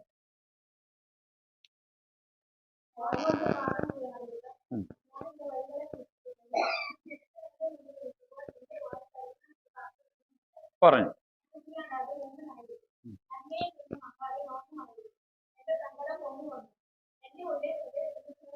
എന്റെ ഉള്ളിൽ ഹൃദയത്തിന് എന്ത് ചെയ്തു? അപ്പോൾ നാവുകൾക്ക് ചൂട് പിടിപ്പിക്കുവാൻ സാധിക്കുന്നതാണ്. അതുകൊണ്ടാണ് അവൻ ചൂടനാണ് എന്ന് പറയുന്നത്. നാവ് ചിലപ്പോൾ ചൂട് പിടിപ്പിക്കല്ലേ? ചില സഹോദരിമാരങ്ങനെയാ, ഭർത്താക്കന്മാരെ ചൂട് പിടിപ്പിക്കുക. ഈ നാനം മിണ്ടാതിരുന്ന ഒരു വിഷയമല്ല, അത് മിണ്ടാതെ വേണ്ട. പോയ വഴിക്ക് ഞങ്ങളുടെ അടുത്തൊരു പണ്ടൊരു കുടിയനുണ്ടായിരുന്നു. അപ്പോൾ ഈ സൗകര്യം ചുമ്മാ പുള്ളി തല്ലും. ചുമ്മാ തല്ലുമെന്ന് പറഞ്ഞാൽ ഒരു കാരണമില്ലാതെ എടുത്തിട്ട് തല്ലും. അപ്പോൾ ഒരു ദിവസം ഞങ്ങളുടെ അടുത്ത് പ്രാർത്ഥിക്കണമെങ്കിൽ മനുഷ്യനെ കൊണ്ട് ഒരു പൂർത്തിയില്ല, ഭയങ്കര പ്രശ്നമെന്നൊക്കെ പറഞ്ഞു. അപ്പോൾ ഞങ്ങൾ ചെന്നു. അപ്പോൾ എന്നാ പറയാം, പുള്ളിക്കാരും വരും ഇങ്ങനെ എന്നെ തല്ലാൻ തുടങ്ങും. അപ്പം ഞാൻ 2 വർത്താനമൊക്കെ പറയും. എൻ്റെ ആങ്ങളമാരെ വിളിച്ചുകൊണ്ട് വരും എന്നൊക്കെ പറയും. അന്നേരം കൂടുതൽ ഇടി കിട്ടും. എങ്കിൽ വിളിച്ചുകൊണ്ട് പാടി നിന്റെ ആങ്ങളമാരെന്ന് ചോദിച്ചു. അപ്പം ഞാൻ വിചാരിക്കും പിന്നെ അത് മിണ്ടാതിരുന്നാ പറയും നിന്റെ വാ ഇറങ്ങി പോയിട്ട് പറയട്ടെ. അപ്പോൾ അങ്ങനെ ഓരോ മനുഷ്യനോരോ കാരണങ്ങൾ കണ്ടുപിടിച്ച് ഇരിക്കുക. അത് മിക്കവാറുമൊക്കെ ഈ കുടുംബജീവിതത്തിൽ ഈ ചൂട് പിടിപ്പിക്കുന്ന എന്താണെന്നറിയാവോ? ഭർത്താക്കന്മാരെ പ്രകോപിതരാക്കി തീർക്കുന്ന നമ്മുടെ എന്താണെന്നറിയാവോ? നാകളാണ്. കുറച്ചു നേരം ഈ ചൂടൊക്കെ പോകും. 2 മിനിറ്റ് കഴിയുമ്പം സുബോധത്തോടെ ഇരിക്കുമ്പോൾ ചൂടെല്ലാം അച്ഛാ എന്നതിന് എന്നോട് വെറുതെ ചൂടാന്ന് ചോദിച്ചാൽ പ്രശ്നം തീരും. നമ്മൾ അതിന് ഓരോത് അങ്ങനെ ഇങ്ങനെ പറയാം. അന്നേരം വെറുതെ തല്ലും കൊണ്ട് വെറുതെ വല്ല കാര്യമുണ്ടോ? ഒരു കാര്യമില്ല. അപ്പോൾ നാവ് കൊണ്ട് എന്ത് ചെയ്യാൻ നിൽക്കരുത്? ചൂട് പിടിപ്പിക്കാൻ നിൽക്കരുത്. മിക്കവാറും എന്താ ഭർത്താക്കന്മാർ ചൂടാതുകൊണ്ട് കാരണം പൊതുവെ ടെമ്പർ ഉള്ള ആൾക്കാരുണ്ട്. അങ്ങനെ ഉണ്ടെങ്കിൽ ഒരു കാര്യം ചെയ്തോണം, നമ്മൾ എന്ത് ചെയ്യണം? വിവേകമതികളായി നിന്നുകൊണ്ട് മിണ്ടാതെ അങ്ങ് ഇരുന്നോണം. അച്ഛൻ പറഞ്ഞോട്ടെന്ന് വിചാരിക്കുന്നു. ഇതെല്ലാം കഴിഞ്ഞ് കഴിയുക അച്ഛൻ ദേഷ്യമൊക്കെ അച്ഛാ എന്നതിനെ വെറുതെ എന്നോട് ചൂടായ കാര്യം അങ്ങനെ പറഞ്ഞു പോയത് പ്രശ്നം തീർന്നു. ഇല്ലെങ്കിലോ വെറുതെ കയ്യിലിരുന്ന് അടിയും കൊണ്ടാണ് പൗരന്മാരെ ചിലപ്പോൾ അടുത്ത് തല്ലുന്നവരും ഉണ്ട്, ചിലപ്പോൾ ആവശ്യമില്ലാത്ത കലകോ നാട്ടുകാർ കേൾക്കാറുണ്ട്. അതുകൊണ്ട് എന്ത് ചെയ്തോണം? നമ്മൾ അപശബ്ദങ്ങൾ വീട്ടിൽ നിന്ന് കേൾക്കാതിരിക്കാൻ വേണ്ടി എന്ത് ചെയ്യരുത്? നാവ് കൊണ്ട് എന്ത് ചെയ്യരുത്? ചൂട് പിടിപ്പിക്കരുത്. നാവ് ചൂട് പിടിക്കുന്ന തീയാണ്. ഇത് ഒന്നാമത്തെ കാര്യം. ഇത് വെള്ളത്തിട്ടേക്കുന്ന കാര്യമാണ്. 2, ഇത് തീ കത്തിക്കുന്നതാണ്. മറ്റൊരു കാര്യം ഇത് ചൂട് പിടിപ്പിക്കുന്നതാണ്. മാത്രമല്ല ഈ തീ മറ്റൊരു കാര്യം സംഭവിക്കുന്ന ചൂട് ഒരുമാർക്കറിയാം. മിക്കവാറും എൻ്റെ ഭാര്യയുടെ കയ്യിലൊക്കെ അവിടെ ഇവിടെ എല്ലാം പാടുകളാണ്. എന്നാന്നറിയാം? പൊള്ളും. ഇത് സാധനം പൊള്ളിക്കുന്ന സാധനം. ഈ ഫയർ എന്ന് പറയുന്നത് ഇറ്റ് ബേൺസ് ആൻഡ് ഹർട്ട്, അതായത് അത് പൊള്ളിക്കുകയും വേദനിപ്പിക്കുകയും ചെയ്യുന്നതാണ്. നാവ് എന്ത് ചെയ്യുന്നതാണ്? പൊള്ളിക്കുകയും ചെയ്യും. പിന്നെ എന്ത് ചെയ്യും? എല്ലാം പറയണ്ടല്ലേ, നീ എന്നെ ഒന്ന് അടിച്ചാലും കുഴപ്പമില്ല, അതിന് നിന്റെ വാക്ക് അതെന്താണ്? ഭയങ്കര മുറിവേൽപ്പിക്കുന്ന. അപ്പൊ നാവ് എന്ന് പറയുന്ന സാധനം ഇത് തീയോട് ഉപമിച്ച് പറഞ്ഞേക്ക് ഇത് നമ്മളെ വേദനിപ്പിക്കും. ഭയങ്കര അസാധ്യമായ ഹർട്ട് നമുക്കുണ്ടാകുന്ന. നമ്മളൊരു പക്ഷെങ്കിൽ അർത്ഥമാക്കിയൊന്നും പറയുന്നതായിരിക്കും, പക്ഷെ കേൾവിക്കാരന് അത് ആഴമേറിയ മുറിവേൽപ്പിക്കുന്ന. അതുകൊണ്ട് നാവിനെ നിയന്ത്രിക്കുക, മറ്റുള്ളവർക്ക് വേദനയില്ലാത്തതായി തീരുവാൻ ഇടയാകട്ടെ. കർത്താവിനെ കുറിച്ച് ആൾക്കാർ പറഞ്ഞു, മനുഷ്യപുത്രൻ തീനിയും കുടിച്ചും കൊണ്ട് വന്നു, തീനിയും കുടിയുമായ മനുഷ്യൻ ചുങ്കക്കാരുടെയും പാപികളുടെയും സ്നേഹിതനാണ് എന്ന് പറഞ്ഞു. കർത്താവ് അങ്ങനെയൊന്നും ജീവിച്ച ആളായിരുന്നില്ല. പക്ഷെങ്കിൽ നാവ് കൊണ്ട് എന്ത് ചെയ്തു? കർത്താവിനെ കൊന്നുകളയുവാൻ ശ്രമിച്ചു. യിരെമ്യാപ്രവചനത്തിൽ വായിക്കുന്നുണ്ട്, പ്രവാചകനെ നാവ് കൊണ്ട് നാം എന്ത് ചെയ്യുക? കൊന്നുകളയുക. പ്രിയപ്പെട്ടവരെ, നമ്മൾ എത്ര പേരെ കൊന്നിട്ടുണ്ട്? ഇവിടെ പറയണ്ട. നമ്മുടെ നാവുകൾ കൊണ്ട് അത് ചൂട് പിടിപ്പിക്കും, അത് മറ്റുള്ളവരെ പൊള്ളലുണ്ടാക്കും, അത് മറ്റുള്ളവർക്ക് വേദന ഉണ്ടാക്കുന്ന സംഭവമാണ്. അങ്ങനെ വേദന ഞാൻ പറഞ്ഞു ഇതെല്ലാം എന്തായിട്ട് നിൽക്കും? നമ്മുടെ വിഷയം എന്നാണ്? ഓർമ്മകളായി നിൽക്കും. നല്ല വാക്ക് പറഞ്ഞവരൊക്കെ എന്ത് ചെയ്യും? ഓർമ്മയായിട്ട്. ഞാൻ വർഗീസ് സാറിനെ കുറിച്ച് ഓർമ്മയായിട്ട് അദ്ദേഹത്തിന് വാക്ക് നിൽക്കുന്നുണ്ട്. വേദനയുള്ള ചില വാക്കുകൾ കേട്ടത് എൻ്റെ ഹൃദയത്തിൽ ഓർമ്മയായി നിൽക്കുന്നുണ്ട്. നമ്മൾ എന്ത് ഓർമ്മകളാണ് നമ്മുടെ നാവ് കൊണ്ട് മറ്റുള്ളവർക്ക് നൽകുവാൻ ശ്രമിക്കുന്നത്? ആ മുടിയൻപുത്രൻ മടങ്ങിച്ചെന്നപ്പോൾ അവന്റെ പിതാവ് അവനെ ചേർത്തുകൊണ്ടു. അവന്റെ വാക്കുകൾ ആശ്വാസമായി. അവന് നല്ല ഓർമ്മകൾ ആ പിതാവ് നൽകി. അതേസമയം അദ്ദേഹം തിരിച്ചാണ് വാക്കുകൊണ്ട് തീ കത്തിച്ചിരുന്നെങ്കിലോ? നമ്മൾ പറയുന്നത് ശവത്തെ കുത്തുന്നതിന് നീ ഇങ്ങനെ മാനസാന്തരപ്പെട്ട് വന്നപ്പോൾ നീ എൻ്റെ മോനുള്ള ഇറങ്ങടാക്ക അവിടെ കൂത്തിയേക്കല്ല എന്ന് പറഞ്ഞ് ഇറക്കി വിട്ടിരുന്നെങ്കിൽ എന്ത് ചെയ്താനെ? അവൻ അതോടുകൂടെ തകർന്നു. ഒരു ക്ഷമം തിരിച്ചുപോയി നമ്മുടെ ഭാഷയെ പറഞ്ഞ ജീവിതം അവസാനിപ്പിച്ചാൻ. അപ്പോൾ ആ വാക്കുകൾ അദ്ദേഹത്തിന് സ്വാന്തനമായി. അവൻ ആ ജീവിതകാലം മുഴുവൻ ഓർത്തിരിക്കുവാൻ, പിതാവിന്റെ സ്നേഹം അത് അനുഭവിച്ചുകൊണ്ട് ജീവിക്കുവാൻ അവനെ സാധിപ്പിച്ചത് പിതാവിന്റെ കരുതലുള്ള ആ പ്രകടനം മാത്രമായിരുന്നില്ല, ആ പിതാവിന്റെ വാക്കുകളും അവൻ എന്തായി തീർന്നു? സ്നേഹമുള്ളതായി, നല്ല ഓർമ്മയുള്ളതായി തീരുവാനായിട്ട് ഇടയായി തീർന്നു. അപ്പോൾ രണ്ടാമത്തെ കാര്യം നമ്മൾ കണ്ടത്, നാവിന് നശിപ്പിക്കുവാനുള്ള കഴിവുണ്ട്, അത് തീയാണ് എന്നുള്ളതാണ്. മാത്രമല്ല ഈ തീ നമുക്കറിയാം വേറൊരു കാര്യം സംഭവിക്കും. ഇപ്പൊ തീ നമ്മൾ കത്തിച്ചു കഴിഞ്ഞാൽ തീക്ക് ചില കാര്യങ്ങൾ ഉണ്ടെങ്കിൽ അത് പടരുകയുള്ളൂ. എന്താണെന്നറിയാം? തീ എങ്ങനെ പടരുന്നത്? അതിന് ഫ്യൂവൽ കൊടുത്തു കഴിഞ്ഞാൽ എന്ത് ചെയ്യും? നമ്മൾ പണ്ടത് ഇപ്പൊ അടുപ്പൊന്നുമില്ല, ഇപ്പൊ എല്ലാം ഗ്യാസ് ആണല്ലോ അല്ലെ, മൊത്തത്തിൽ ഗ്യാസാണ്. അപ്പം ഈ പണ്ടെന്ന് പറഞ്ഞാൽ ഞങ്ങളുടെയൊക്കെ ഇപ്പോഴും ഞങ്ങളുടെ കൂടെ ഈ വിറക് കൊണ്ട് കത്തിക്കുന്ന സംവിധാനം ഇപ്പോഴും ഉണ്ട്. പറമ്പിലൊക്കെ വിറകുണ്ട്. അതിന്റെ ഗ്യാസിന് നല്ല വിലയായതുകൊണ്ട് പഴയ സംവിധാനത്തിലേക്ക് പോയി വിറകൊക്കെ ഉപയോഗിച്ചപ്പോൾ മണ്ണെണ്ണയൊക്കെ വാങ്ങിച്ച് തീ കെട്ടു പോകുമ്പോൾ എന്ത് ചെയ്യുന്നറിയാം? വീണ്ടും ഒന്നും കൂടെ കൂട്ടി വെച്ചാൽ മണ്ണെണ്ണ ഒഴിച്ച് പെട്ടെന്ന് ചാടി പിടിച്ച് അത് കത്തിക്കോളും. ഇതുപോലെ തന്നെയാണ് നാവിന് ഇതിനെ പടർത്തുവാനായിട്ടുള്ള ഒരു സംവിധാനം. ഇനി നമ്മൾ മുമ്പേ വായിച്ച വാക്യം ഒരിക്കൽ കൂടെ വായിക്കാം. സദൃശ്യവാക്യം 26-ന്റെ 19, 20 വാക്യങ്ങൾ. ഈ തീയുടെ നാവിനുള്ള ഫ്യൂവൽ എന്താണ്? ഇന്ധനം എന്താണ്? നമുക്ക് വായിച്ചു നോക്കാം. സദൃശ്യവാക്യങ്ങൾ 20-ന്റെ 19, 20 വാക്യങ്ങൾ. തീക്കൊള്ളികളും അമ്പുകളും മരണവും എറിയുന്ന ഭ്രാന്തനെ പോലെയാകുന്നു. 20-ാമത്തെ വാക്യം നമ്മൾ വായിക്കുന്നത്, വിറകില്ലാഞ്ഞാൽ നമ്മളിപ്പോ തീ കത്തിക്കുകയാണ്. തീ കത്തിക്കുമ്പോൾ വിറകില്ല എന്ത് ചെയ്യും? തീ കെട്ടുപോകും. ഇനിയും അതിന്റെ അടുത്ത വാക്യം, നുണയനില്ലാതായാൽ എന്ത് ചെയ്യും? അതിന്റെ അടുത്ത വാക്യത്തിൽ, കരി കനലിനും വിറക് തീക്കുമെന്ന പോലെ വഴക്കുകാരൻ കലകം ജ്വലിപ്പിക്കുന്നതിന്. അപ്പൊ നമ്മുടെ ഇടയ്ക്ക് ഈ കലകമൊക്കെ ഉണ്ടാക്കുന്നതിന്റെ ഫ്യൂവൽ എന്താണെന്നറിയാവോ? എന്താണ്? നുണയനില്ലാതായാൽ. അപ്പോൾ എല്ലാത്തിനും ഈ വഴക്കിനെല്ലാം ഈ തീക്കെല്ലാം ഈ ഇന്ധനം കൊടുക്കുന്ന എന്താണ്? നുണയന്മാര്. അപ്പൊ നമ്മുടെ സഭകളിലും കുടുംബങ്ങളിലും ഒക്കെ ഈ കലഹം ഉണ്ടാക്കുന്നത്, ഈ തീക്ക് എരുതിയിൽ എണ്ണ ഒഴിക്കാന്ന് പറഞ്ഞ പോലെ ഇത് ഉണ്ടാക്കി കൊടുക്കുന്ന എന്താണെന്നറിയാവോ? നുണയന്മാരാണ്. മറ്റുള്ളവരെ കുറിച്ച് ഇല്ലാത്ത കാര്യങ്ങളെല്ലാം പറഞ്ഞു പരത്തുന്ന ഒരു കാര്യമാണ് അത്. അതില്ലെങ്കിൽ തന്നെ എന്ത് ചെയ്യും? ഒരു കാര്യം പറഞ്ഞ് അത് പറഞ്ഞ് കേൾപ്പിക്കാൻ ആരും ഇല്ലെങ്കിൽ കുറച്ച് കഴിയുമ്പോൾ എന്ത് ചെയ്യും? ഇന്ന് അങ്ങനെയല്ല, ഇത് ആളിക്കത്ത്. എങ്ങനെ ആളിക്കത്തെന്ന് അറിയാമോ? ഇന്ന് ഈ നുണകൾ എങ്ങനെ ആളിക്കത്തെന്ന് പറയാം നിങ്ങൾക്കറിയാമോ? പറഞ്ഞു ഇപ്പം വേറെ വാട്സപ്പ് ഇതിങ്ങനെ ഒറ്റ ഞെക്ക് മതി, 1000 ഒറ്റ പോക. ആ 1000 വേറെ 1000 10,000. ഇതിന്റെ മൾട്ടിപ്ലിക്കേഷനാ എന്ന് പറഞ്ഞ ലോകം മുഴുവൻ. ഞാൻ നിങ്ങളോടൊരു കാര്യം പറഞ്ഞു, ദയവ് ചെയ്ത് നിങ്ങളുടെ ഫോണിൽ വരുന്ന എല്ലാം വിവരാവകാശത്തിന്റെ വക്താക്കളായി എല്ലാം ഫോർവേഡ് ചെയ്യരുത്. ഒരു ന്യൂസ് വന്നാൽ അത് അറിയത്തില്ലാത്ത കാര്യം, ഇങ്ങനത്തെ കാര്യങ്ങളൊന്നും ഇതിനു വേണ്ടിയുള്ളതല്ല ഈ ഫോണെന്ന് പറയുന്നത്. അത് നിങ്ങളെക്കുറിച്ചാണെങ്കിലോ, നിങ്ങളുടെ മക്കളെക്കുറിച്ചാണെങ്കിലോ ചിലപ്പോൾ ഉള്ള യാഥാർത്ഥ്യമായിരിക്കുന്നേ. ചില കാര്യങ്ങളെക്കുറിച്ച് യാഥാർത്ഥ്യമാകാം.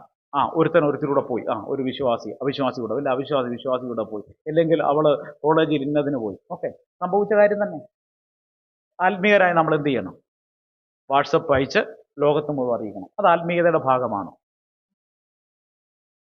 നമ്മളത് ചെയ്യുന്നതിന്റെ കാരണമാണ്. ഞാൻ നിങ്ങളോട് ഒറ്റ ചോദ്യം ചോദിക്കുകയുള്ളൂ. അത് നിങ്ങളുടെ മകളായിരുന്നുവെങ്കിൽ, നിങ്ങളുടെ മകനായിരുന്നുവെങ്കിൽ നിങ്ങൾ അങ്ങനെ ചെയ്യണം.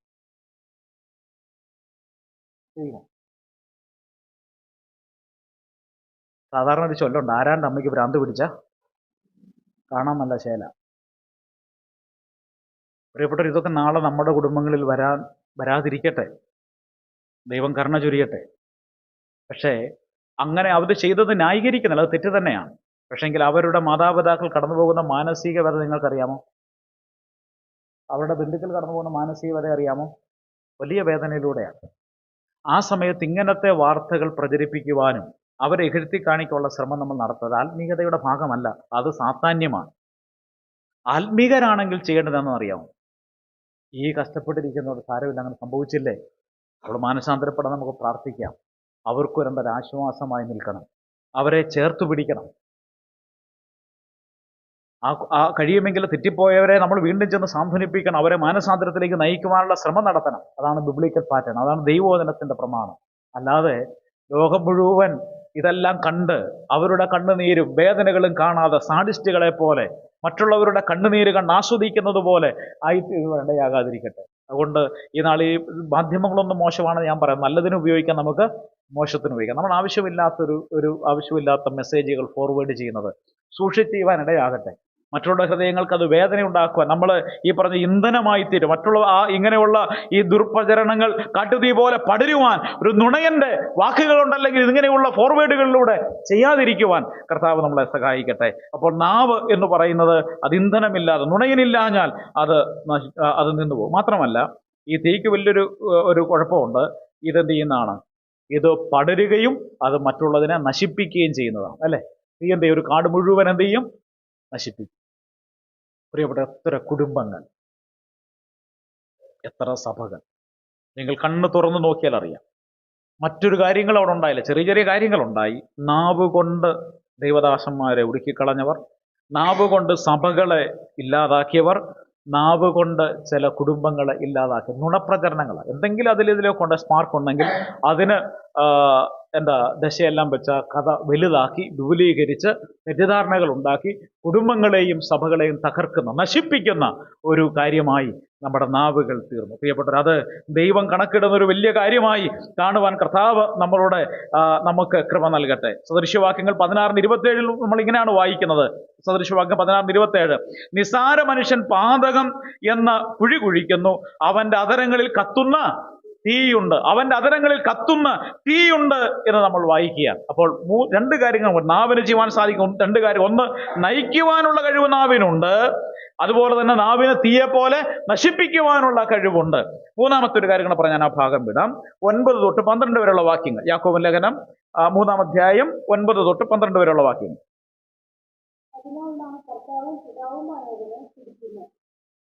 ദൈവത്തിന്റെ സാദൃശ്യത്തിൽ ഉണ്ടായ മനുഷ്യരെ അതിനാൽ പഠിക്കുന്നു. ഒരു വായിൽ നിന്ന് തന്നെ സ്തോത്രവും ശാപവും പുറപ്പെടുന്നു. സഹോദരന്മാരെ, ഇങ്ങനെ ആയിരിക്കുന്നത് യോഗ്യമല്ല. ഉറവിന്റെ ഒരേ ദ്വാരത്തിൽ നിന്ന് മധുരവും കയ്പുമുള്ള വെള്ളം പുറപ്പെട്ടു വരുന്നു. സഹോദരന്മാരെ, അത്തിവൃക്ഷം ഒഴിവുപഴവും. മതി. ഇവിടെ രണ്ട് കാര്യങ്ങൾ പറയുന്നു. രണ്ടാമത്തെ പേർ, ഒന്നാമത്തത് കടിഞ്ഞാണ്, ചുക്കാൻ. രണ്ട്, തീയ്, കാട്ടുമൃഗം അല്ലെങ്കിൽ മെരുങ്ങാത്ത മൃഗം. അപ്പോൾ ഒന്ന് നയിക്കുന്നതാണ്, രണ്ട് നശിപ്പിക്കുന്നതാണ്. മൂന്നാമത്തെ കാര്യത്തെക്കുറിച്ച് പറഞ്ഞ രണ്ട് കാര്യങ്ങൾ ഏതൊക്കെയാണ്? മൂന്നാമത്തെ ജോഡി ഏതൊക്കെയാണ്? ഉറവ്. ഉറവ് എന്ന് പറഞ്ഞാൽ എന്താണ്? സ്പ്രിംഗ് എന്ന് പറഞ്ഞാൽ ഉറവ് നമുക്കറിയാലോ, ഉറവ് വെള്ളം, ഉറവാണ്. രണ്ടാമത് പറഞ്ഞിരിക്കുന്ന കാര്യം എന്താണ്? അത്തി വൃക്ഷം. വൃക്ഷം. രണ്ട് കാര്യങ്ങളാണ്. ഒന്ന് ഉറവ്, വൃക്ഷം. ഈ ഉറവും വൃക്ഷവും ചെയ്യുന്ന കാര്യങ്ങൾ എന്തൊക്കെയാണ്? ഉറവ് നമുക്ക് എന്താ നൽകുന്നത്? കർത്താവായ യേശുക്രിസ്തു തന്നെ പറഞ്ഞു, ഞാൻ നിങ്ങളോട് സംസാരിക്കുന്ന വചനങ്ങളാൽ നിങ്ങൾ ജീവനുള്ളവരാകുന്നു, ശുദ്ധിയുള്ളവരാകുന്നു എന്ന് പറഞ്ഞു. ജീവന്റെ ഉറവുകൾ എന്നിൽ നിന്ന് പുറപ്പെടുന്നു കർത്താവ്. അപ്പോൾ ഈ ഉറവും വൃക്ഷവും ഞാൻ ഇങ്ങനെ പറയാം, നമുക്കത് നന്മ ചെയ്യുന്നതാണ്, മനുഷ്യർക്ക് ആശ്വാസം നൽകുന്നതാണ്. അപ്പോൾ അത് നന്മ ചെയ്യുവാൻ പ്രാപ്തിയുള്ളൂ. അപ്പൊ നാവിന് ഒന്ന് നയിക്കുവാനുള്ള കഴിവുണ്ട്, രണ്ട് നശിപ്പിക്കുവാനുള്ള കഴിവുണ്ട്, മൂന്ന് നന്മ ചെയ്യുവാനുള്ള കഴിവും എന്തിനുണ്ട്? മറ്റുള്ളവരെ ഡിലൈറ്റ് ചെയ്യുവാൻ, മറ്റുള്ളവർക്ക് നന്മ ചെയ്യുവാനുള്ള കഴിവും ഈ നാവിനുണ്ട് എന്ന് തിരുവെഴുത്ത് നമ്മളെ ഓർമ്മിപ്പിക്കുകയാണ്. അപ്പോൾ ഒന്ന്, വെള്ളത്തിന് പല ഉദ്ദേശങ്ങളുണ്ട്. പ്രധാനമായി വെള്ളം നമ്മളെ എന്ത് ചെയ്യുന്നു?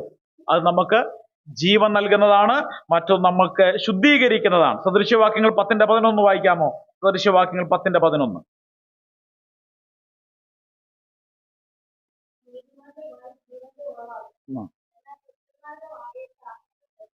നീതിമാന്റെ അധരങ്ങൾ പലരെയും പോഷിപ്പിക്കും എന്ന് നമ്മോട് വായിക്കുന്നുണ്ട്. അതുപോലെ തന്നെ യോഹന്നാൻ 16:33 കർത്താവ് ഇങ്ങനെ പറഞ്ഞു, ഞാൻ നിങ്ങളോട് സംസാരിച്ച വചനങ്ങൾ എന്താകുന്നു?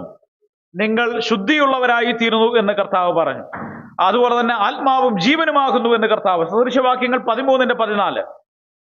സദൃശ്യവാക്യങ്ങൾ 13:14. ജ്ഞാനികളുടെ ഉപദേശം ജീവന്റെ ഉറവാകുന്നു, അതിനാൽ മരണത്തിന്റെ ഗണികളെ ഒഴിഞ്ഞു പോകുന്നു. അപ്പോൾ നാവ് അത് ജീവന്റെ ഉറവാകുന്നു. 18-4 വാക്യം. സദൃശ്യവാക്യങ്ങൾ 18-4 വാക്യം. മനുഷ്യന്റെ വായിലെ വാക്ക് ആഴമുള്ള വെള്ളവും ജ്ഞാനത്തിന്റെ ഉറവും ഒഴുക്കുള്ള തോടുമാകുന്നു എന്ന് നമ്മൾ വായിക്കും. അപ്പൊ നോക്കുക, ഇതിന് മനുഷ്യരെ നന്നാക്കുവാനായിട്ടുള്ള അല്ലെങ്കിൽ മനുഷ്യന് നന്മ ചെയ്യുവാനുള്ള കഴിവുണ്ട്. അതുപോലെ തന്നെ വൃക്ഷം എന്താ ചെയ്യുന്നത്? വൃക്ഷം മനുഷ്യൻ എന്ത് ചെയ്യുന്നു? നന്മഫലം നൽകുന്നതാണ് വൃക്ഷം. നമുക്കറിയാം വൃക്ഷത്തെക്കുറിച്ച് നാവിനെ വൃക്ഷവുമായി ഉപമിച്ച് പറഞ്ഞിരിക്കുന്ന ഒരു വാക്യമാണ് സദൃശ്യവാക്യങ്ങൾ 18:20-21 വാക്യങ്ങൾ. സദൃശ്യവാക്യങ്ങൾ 18:20-21 വാക്യങ്ങൾ.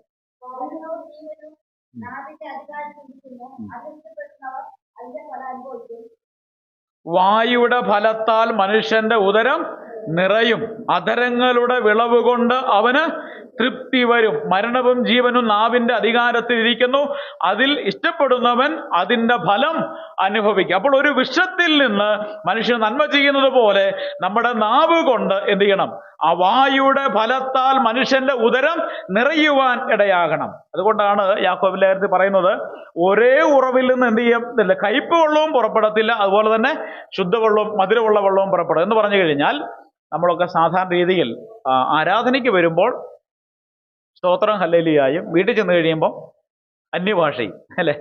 അങ്ങനെയുള്ള, അപ്പോൾ കർത്താവ് ഇത് പൊരുത്തപ്പെട്ടു പോകുന്നതല്ല. കാരണം ഇത് അഭിനയമാണ്. അതായത് നിങ്ങളുടെ ജീവിതത്തിൽ വൃക്ഷത്തെ ഫലം കൊണ്ടറിയാം. ആ ഫലം, ഈ വൃക്ഷഫലം എവിടെ കൊണ്ട് വെച്ചാലും എന്ത് ചെയ്യും? അതേ ഫലം തന്നെ കായ്ക്കും. ഒരു ഉറവിലെ വെള്ളം അത് ആരെടുത്ത് കുടിച്ചാലും ഒന്നെങ്കിൽ അത് കയ്പുള്ളതാകണം, ഇല്ലെങ്കിൽ മധുരമുള്ളതാകണം. ഇത് രണ്ടും കോൺട്രഡിക്ടറി ആയി വരുക, ഇല്ലെങ്കിൽ അതുകൂടെ ചേർന്ന് വരുവാനായിട്ട് സാധ്യത ഉള്ളതല്ല. അപ്പോൾ അതുകൊണ്ട് മറ്റുള്ളവർക്ക് രുചി വരുത്തുന്ന, മറ്റുള്ളവർക്ക് ഫലം കൊടുക്കുന്നതായ, നന്മ ചെയ്യുന്നതായ നാവായിരിക്കണം നമ്മുടെ നാവ് എന്നാണ് ഈ വാക്കിലൂടെ എല്ലാം പറയുന്നത്. അതുകൊണ്ടാണ് എബ്രായ ലേഖനം 13:15 വായിക്കുന്നത്. അതുകൊണ്ട് അവൻ മുഖാന്തരം നാം ദൈവത്തിന് അവന്റെ നാമത്തെ ഏറ്റുപറയുന്ന അധരഫലമെന്ന സ്തോത്രയാഗം ഇടവിടാതെ അർപ്പിക്കുക. അപ്പോൾ നമ്മുടെ നാവുകൾ കൊണ്ട് നന്മ ചെയ്യുവാൻ സാധിക്കും. ചോദ്യം ഇതാണ്, നമ്മുടെ യാക്കോബ് ഇവിടെ 3 കാര്യങ്ങളാണ് പ്രധാനമായി പറഞ്ഞു വരുന്നത്. നാവ് കൊണ്ട് എന്ത് ചെയ്യാം? നയിക്കാം, മറ്റൊന്ന് നശിപ്പിക്കാം, 3 നന്മ ചെയ്യാം. ഈ 3 കാര്യങ്ങൾ നമ്മുടെ നാവ് കൊണ്ട് ചെയ്യാൻ പറ്റുന്ന കാര്യങ്ങളാണ്. നമ്മുടെ നാവ് കൊണ്ട് എന്താണ് ചെയ്യുന്നത്? ഇനി നിങ്ങളുടെ ഓർമ്മയിലേക്ക് മാത്രം ഒന്ന് വിട്ട് നിങ്ങൾ പോവുക. നിങ്ങൾക്ക് നാവ് കൊണ്ട് നിങ്ങളെ നയിച്ചവരെ ഒന്ന് ഓർത്ത് നോക്കുക. 2, നാവ് കൊണ്ട് നശിപ്പിക്കാൻ ശ്രമിച്ചവരെ, നിങ്ങളുടെ ജീവിതത്തിൽ വേദന നൽകിയ ആൾക്കാരെ, നാവ് കൊണ്ട് നന്മ ചെയ്തവരെ നിങ്ങൾ ഓർത്ത് വയ്ക്കും. ഇത് നിങ്ങളുടെ ജീവിതത്തിൽ നിങ്ങൾക്ക് ഇപ്പോൾ കണ്ടെത്താൻ സാധിച്ചിട്ടുണ്ട്. ഇനി തിരിച്ച് ഇതേ കാര്യം നിങ്ങൾ തിരിച്ച് എന്ത് ചോദിക്കും? നമുക്ക് ആർക്കൊക്കെ നാവ് കൊണ്ട് നയിക്കുവാൻ, ആരെങ്കിലും നാവ് കൊണ്ട് നമുക്കൊരാശ്വാസം, ഒരു നല്ല പാതയിലേക്ക് ഏതൊരു കൊച്ചിനെ ഇല്ല ആരെയെങ്കിലും, നമ്മുടെ സഭയിലുള്ള ആരെയെങ്കിലും നയിക്കാൻ സാധിച്ചിട്ടുണ്ട്? നാവ് കൊണ്ട് നമ്മൾ നശിപ്പിച്ചിട്ടുണ്ടോ ആരെങ്കിലും? ഇല്ലാത്ത കഥകൾ പറഞ്ഞോ ഇല്ലെങ്കിൽ മെസ്സേജുകൾ പ്രചരിപ്പിച്ചോ അതിൻ്റെ ആ തീക്ക് ഇന്ധനം പകരുന്നവരായി നമ്മൾ തീർന്നിട്ടുണ്ടോ? അങ്ങനെയാണെങ്കിൽ ദൈവസേനയെ നമ്മൾക്കൊന്ന് ക്ഷമ പറഞ്ഞിട്ട്, കർത്താവേ, ഇനിയും അങ്ങനെ ഞാൻ ചെയ്യുകയില്ല. നല്ല ഓർമ്മകളുള്ള കാര്യങ്ങൾ നമ്മൾ നാവ് കൊണ്ട് നന്മ ചെയ്ത് മറ്റുള്ളവർക്ക് മധുരമുള്ള, ആശ്വാസമുള്ള, നല്ല ഫലങ്ങൾ കൊടുക്കുന്ന വാക്കുകൾ നമ്മൾ വായിക്കുന്ന ആത്മാവിന്റെ ഫലമോ എന്ന് പറയുന്ന കാര്യങ്ങളൊക്കെ ജഡത്തിന്റെ പ്രവൃത്തികളല്ല, ആത്മാവിന്റെ ഫലങ്ങൾ നമ്മുടെ നാവിൽ നിന്ന് പുറപ്പെടുവിച്ചിട്ടുണ്ടോ എന്ന് ചിന്തിക്കുവാനിടയാകട്ടെ. ഏതെങ്കിലും വീഴ്ച വന്നിട്ടുണ്ടെങ്കിൽ നമ്മൾ 141 സങ്കീർത്തനം അതിന്റെ 1 തൊട്ടുള്ള വാക്യങ്ങൾ 4 വരെയുള്ള വാക്യങ്ങളും പ്രാർത്ഥനയും നമ്മുടെ പ്രാർത്ഥനകളാക്കി മാറ്റി നമുക്ക് ഇവിടുന്ന് പോകാം. ആ വാക്യം ഒന്ന് വായിച്ച് ആ ഭാഗം വിടാം. സങ്കീർത്തനങ്ങൾ 141 1 തൊട്ട് 4 വരെയുള്ള വാക്യങ്ങൾ.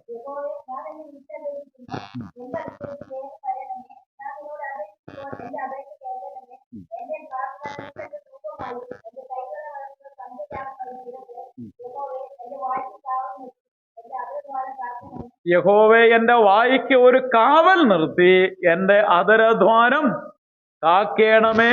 ദുഷ്പ്രവൃത്തിക്കാരുടെ ദുഷ്പ്രവൃത്തികളിൽ ഇടപെടുവാൻ എന്റെ ഹൃദയത്തെ ദുഷ്പ്രവൃത്തിക്ക് ചായ്ക്കരുത്. അപ്പോൾ ദുഷ്പ്രവൃത്തിക്ക് കൂട്ടുനിൽക്കുകയും ചായ്ക്കുകയും ചെയ്യുന്നത് എന്താണ്?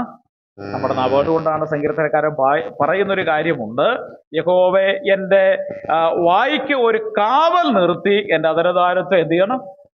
നമ്മുടെ നാവിനൊരു കാവലായി കർത്താവിന്റെ നാവുകളെ സൂക്ഷിക്കണം. ഇനിയും കർത്താവ് മറ്റുള്ളവർക്ക് വേദനയുണ്ടാകുന്ന നശിപ്പിക്കുന്ന വാക്കുകൾ എന്റെ അധരങ്ങളിൽ നിന്ന് ഇനിയും പുറപ്പെടുകയില്ല എന്നുള്ള ഒരു തീരുമാനം ദൈവത്തിൽ ആശ്രയിച്ച് നമ്മൾ പോകുന്നുവെങ്കിൽ തീർച്ചയായിട്ടും നമുക്ക് നല്ല ഓർമ്മകൾ നമുക്ക് നൽകുവാൻ സാധിക്കും. ഒരുപക്ഷെങ്കിൽ നമ്മുടെ വാക്കുകൾ മറ്റുള്ളവർ ഹർട്ട് ചെയ്തിട്ടുണ്ടെങ്കിൽ, ഒരു വാക്ക് നമ്മൾ ആരോടെങ്കിലും സോറി പറഞ്ഞിട്ടുണ്ട് ഇല്ല എങ്കിൽ ഞാൻ ഈ ദിവസങ്ങളൊക്കെ ചിന്തിക്കും, നമ്മുടെ എല്ലാം ഫിലോസഫിക്കൽ ടോക്കാണ്.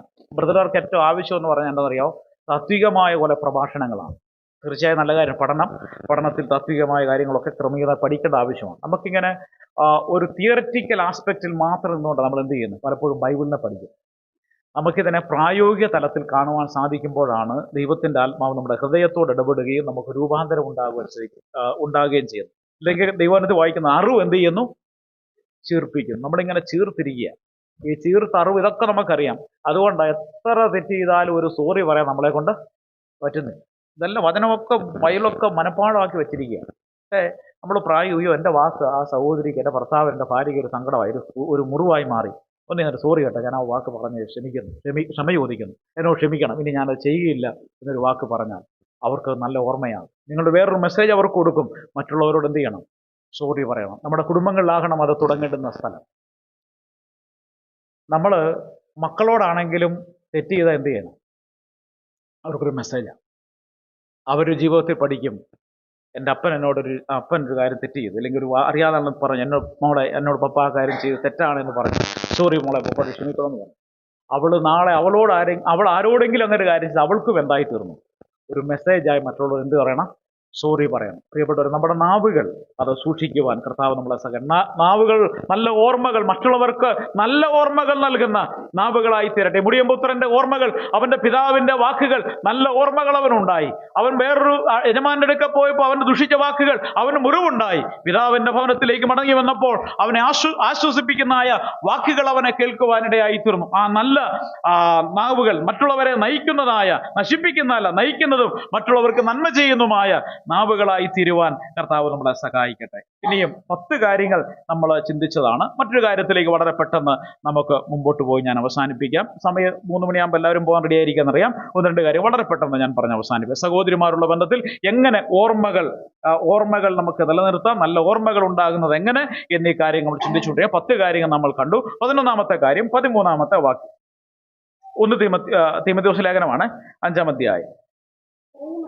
ആ. അവർ വീട് തോറും നടന്ന് നിലപ്പെടുവാനും ശീലിച്ചു. ആ. നിലപ്പെടുക മാത്രമല്ല വായാടികളും പലതരത്തിലുള്ള വീട് തോറും നടന്ന് മെനക്കെടുക, പല കാര്യങ്ങൾ ഇടപെടുക, വായാടികളായി തീരുക എന്ന് പറഞ്ഞ ആശയം ഇതാണ്. ഇവർ ഉത്സാഹമില്ലാത്തവരായി തീരും. അപ്പൊ ഇതിനെ പോസിറ്റീവായി ഞാൻ ഇങ്ങനെ പറയാം, നമ്മൾ സഹോദരിമാർ ഉത്സാഹികളായിരിക്കണം.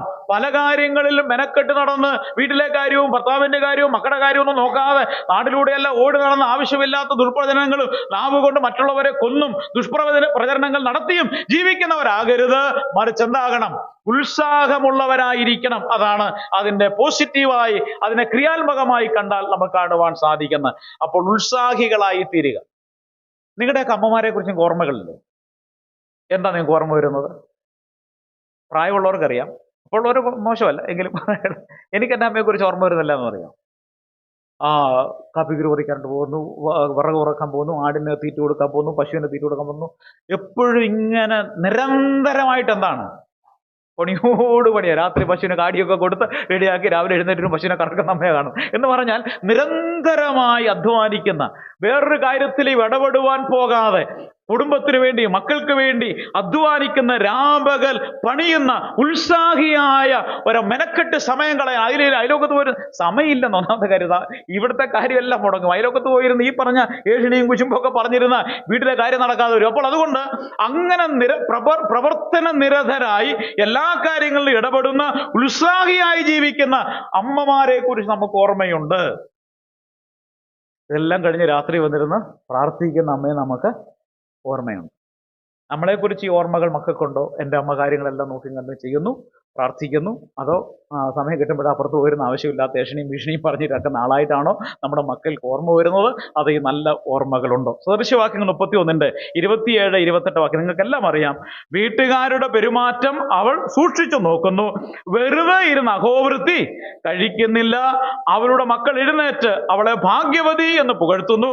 അവളുടെ ഭർത്താവും അവളെ എന്ത് ചെയ്യുന്നു? പ്രശംസിക്കുന്നു. ഭാഗ്യവതി എന്ന് പറയുന്ന മക്കളും അവളെ പുകഴ്ത്തുന്ന, ഭാഗ്യവതി എന്നെണ്ണുന്ന ഭർത്താവ്, അവളെ പ്രശംസിക്കുന്ന ഭർത്താവ്. അപ്പോൾ ഭാര്യമാർ ഇങ്ങനെയൊക്കെ ചെയ്യുമ്പോഴാണ് എന്തുണ്ടാകുന്നത്? അതൊക്കെ ചെയ്താലും എൻ്റെ ഉപദേശി എന്നും വേണ്ട, നമ്മൾ രാവിലെ തൊട്ട് മെനക്കെട്ട് പണിന്നാലും നിനക്ക് എന്താടി പണിയെന്ന് ചോദിക്കുന്നവരാണ്.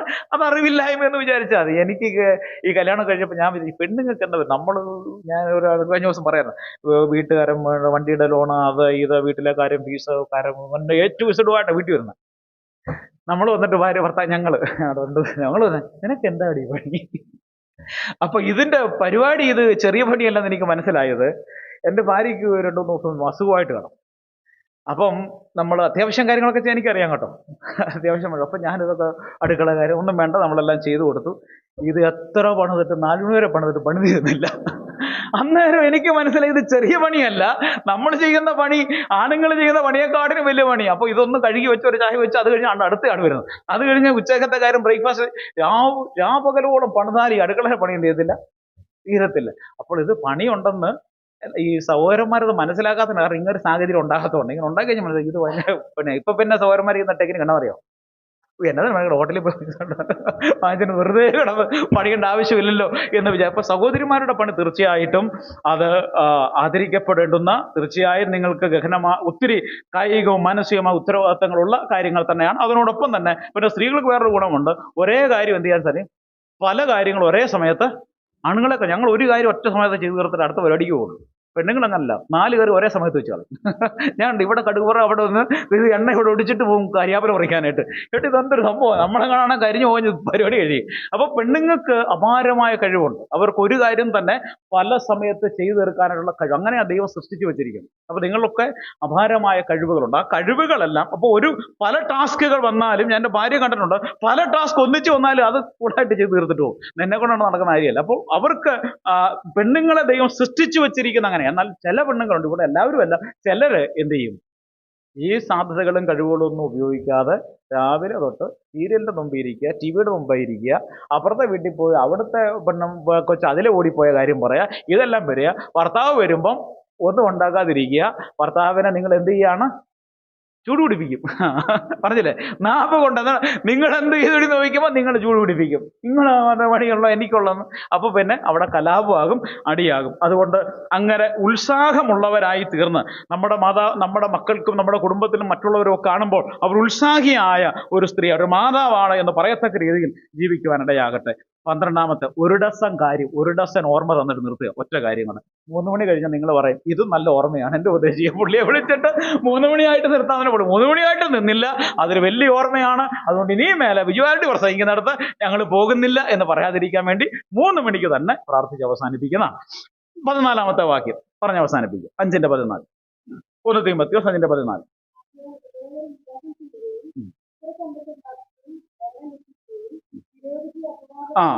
അതാണ് കാര്യം.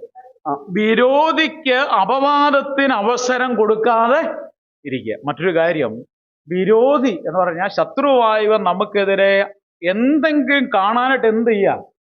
കാത്തിരിക്കുക. അപവാദം പറയുവാൻ, അല്ലെങ്കിൽ വിരോധി അപവാദത്തിന് അവസരം പറയുവാൻ, നമ്മളെക്കുറിച്ച് എന്തെങ്കിലും ഒരു കാര്യം പറഞ്ഞ് നമ്മുടെ കുടുംബത്തെയും കാര്യങ്ങളെയും നശിപ്പിക്കുവാൻ വേണ്ടി കാത്തിരിക്കുകയാണ്. സാത്താൻ കർത്താവിന്റെ സന്നിധി ചെന്നല്ലേ, ആരെക്കുറിച്ച് പറയാനാ? ഇയ്യോബിനെ കുറിച്ച്. അതിനകത്തൊരു കഥയിൽ നിങ്ങൾ അതിനെ ഒരു സാഹിത്യ ഗ്രന്ഥം എന്നുള്ള നിലയിൽ നിങ്ങളത് കണ്ടു കഴിഞ്ഞാൽ, ഇയ്യോബിന് ഒരു കാര്യം അറിയുന്നില്ല. എന്നാണെന്നറിയാമോ? 1-ാമത്തെ സീൻ എന്നാ ഇയ്യോബിന്റെ പുസ്തകത്തിൽ ഒരു ഡ്രാമ തുടങ്ങിയാണ്. അതിന്റെ ഇൻട്രഡക്ടറി പാർട്ട് എന്നാണ്. ആര് പോയി? സത്താൻ പോയി പറയാം. 2-ാമത്തെ സീൻ എന്നാണ്? യോബിനല്ല നഷ്ടമാകുന്നു. യോബിന് ഒരു കാര്യം അറിഞ്ഞുകൂടാ. ഈ സീനിനകത്ത് 1-ാമത് നടന്ന കാര്യം ആർക്കറിഞ്ഞുകൂടാ? എന്തറിഞ്ഞുകൂടാ? നിങ്ങൾക്ക് മനസ്സിലാവുന്നുണ്ടോ? ഈ യോബിന്റെ പുസ്തകം ഒരു സാഹിത്യകൃതി. ഞാൻ ലിറ്ററേച്ചർ പഠിക്കുമ്പം book of job as A literature എന്നൊരു സംഭവമാണ്. ആ ഒരു പോർഷൻ യൂണിവേഴ്സിറ്റി തലത്തിൽ പഠിക്കാനുള്ളതാണ്. അപ്പോൾ അതിനകത്ത് പറഞ്ഞിരിക്കുന്ന ഒരു വിഷയം എന്ന് പറഞ്ഞാൽ, ഈ ഒരു 1-ാമത്തെ സീൻ അവതരിപ്പിക്കുമ്പോൾ ഈ 2-ാമത്തെ സീനിൽ വരുന്ന ഈ 1-ലും 2-ലും 3-ലും ഒരാൾക്കറിയാം. ആർക്കെന്നറിയാമോ? ദൈവമുണ്ട്. ദൈവം 3 സീനിലും ഉണ്ട്. ദൈവത്തിന് 3 എല്ലാവരും അറിയാം, സർവ്വജ്ഞാനിയാണ്. പക്ഷെ 1-ാമത്തെ സീനിൽ നടന്ന കാര്യങ്ങൾ ആർക്കറിഞ്ഞുകൂടാ? 2-ാമത്തെ സീൻ തൊട്ടേ. അപ്പോൾ ഇയ്യോബൻ അതുകൊണ്ടാണ് ചോദ്യം ചെയ്തത്. ഇയ്യോബിന് 1-ാമത്തെ സീൻ അറിയാമായിരുന്നെങ്കിൽ എന്തുണ്ടായിരുന്നില്ല? ഇയ്യോബ് ചോദിക്കാം, എടാ എൻ്റെ ദൈവം നിനക്ക് തന്നാ, നീ എന്നെ പരീക്ഷിക്കുന്നുണ്ട്. ഇയ്യോബ് കൂളായിട്ട് തന്നെ. ഇത് 1-ാമത്തെ സീൻ ഇയ്യോബൻ അറിഞ്ഞുകൂടാ. അതുകൊണ്ട് ഇയ്യോബ് ചോദ്യം ചോദിച്ച് കർത്താവെങ്കിലും കർത്താവ് ആദ്യമേ തന്നെ 1-ാമത്തെ സീൻ ഇയ്യോബിന് വെളിപ്പെടുത്തി. ഇയ്യോബേ, ഞാൻ ഇങ്ങനെ കാര്യമുണ്ട്, സാത്താൻ എന്നെ വെല്ലുവിളിച്ചു, അതുകൊണ്ട് നിനക്ക് ഞാൻ തരാമോ? ഇയ്യോബ് ചോദിക്കുമായിരുന്നു.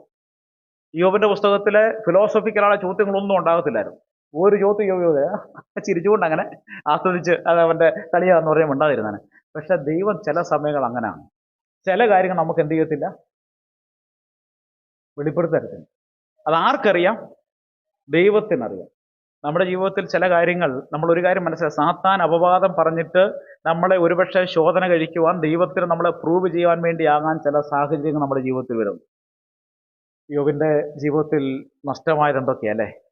ആകപ്പാടെ തനിക്കുണ്ടായിരുന്നത് ലൈഫ് ആൻഡ് വൈഫ് എന്ന് പറയുന്നത്. ആകപ്പാടെ ജീവനും ഉണ്ടായിരുന്നു, ഭാര്യ ഉണ്ടായിരുന്നു. നമുക്ക് രണ്ടും എങ്ങനെയുള്ളത്? ജീവനും എങ്ങനെയുള്ളതായിരുന്നു?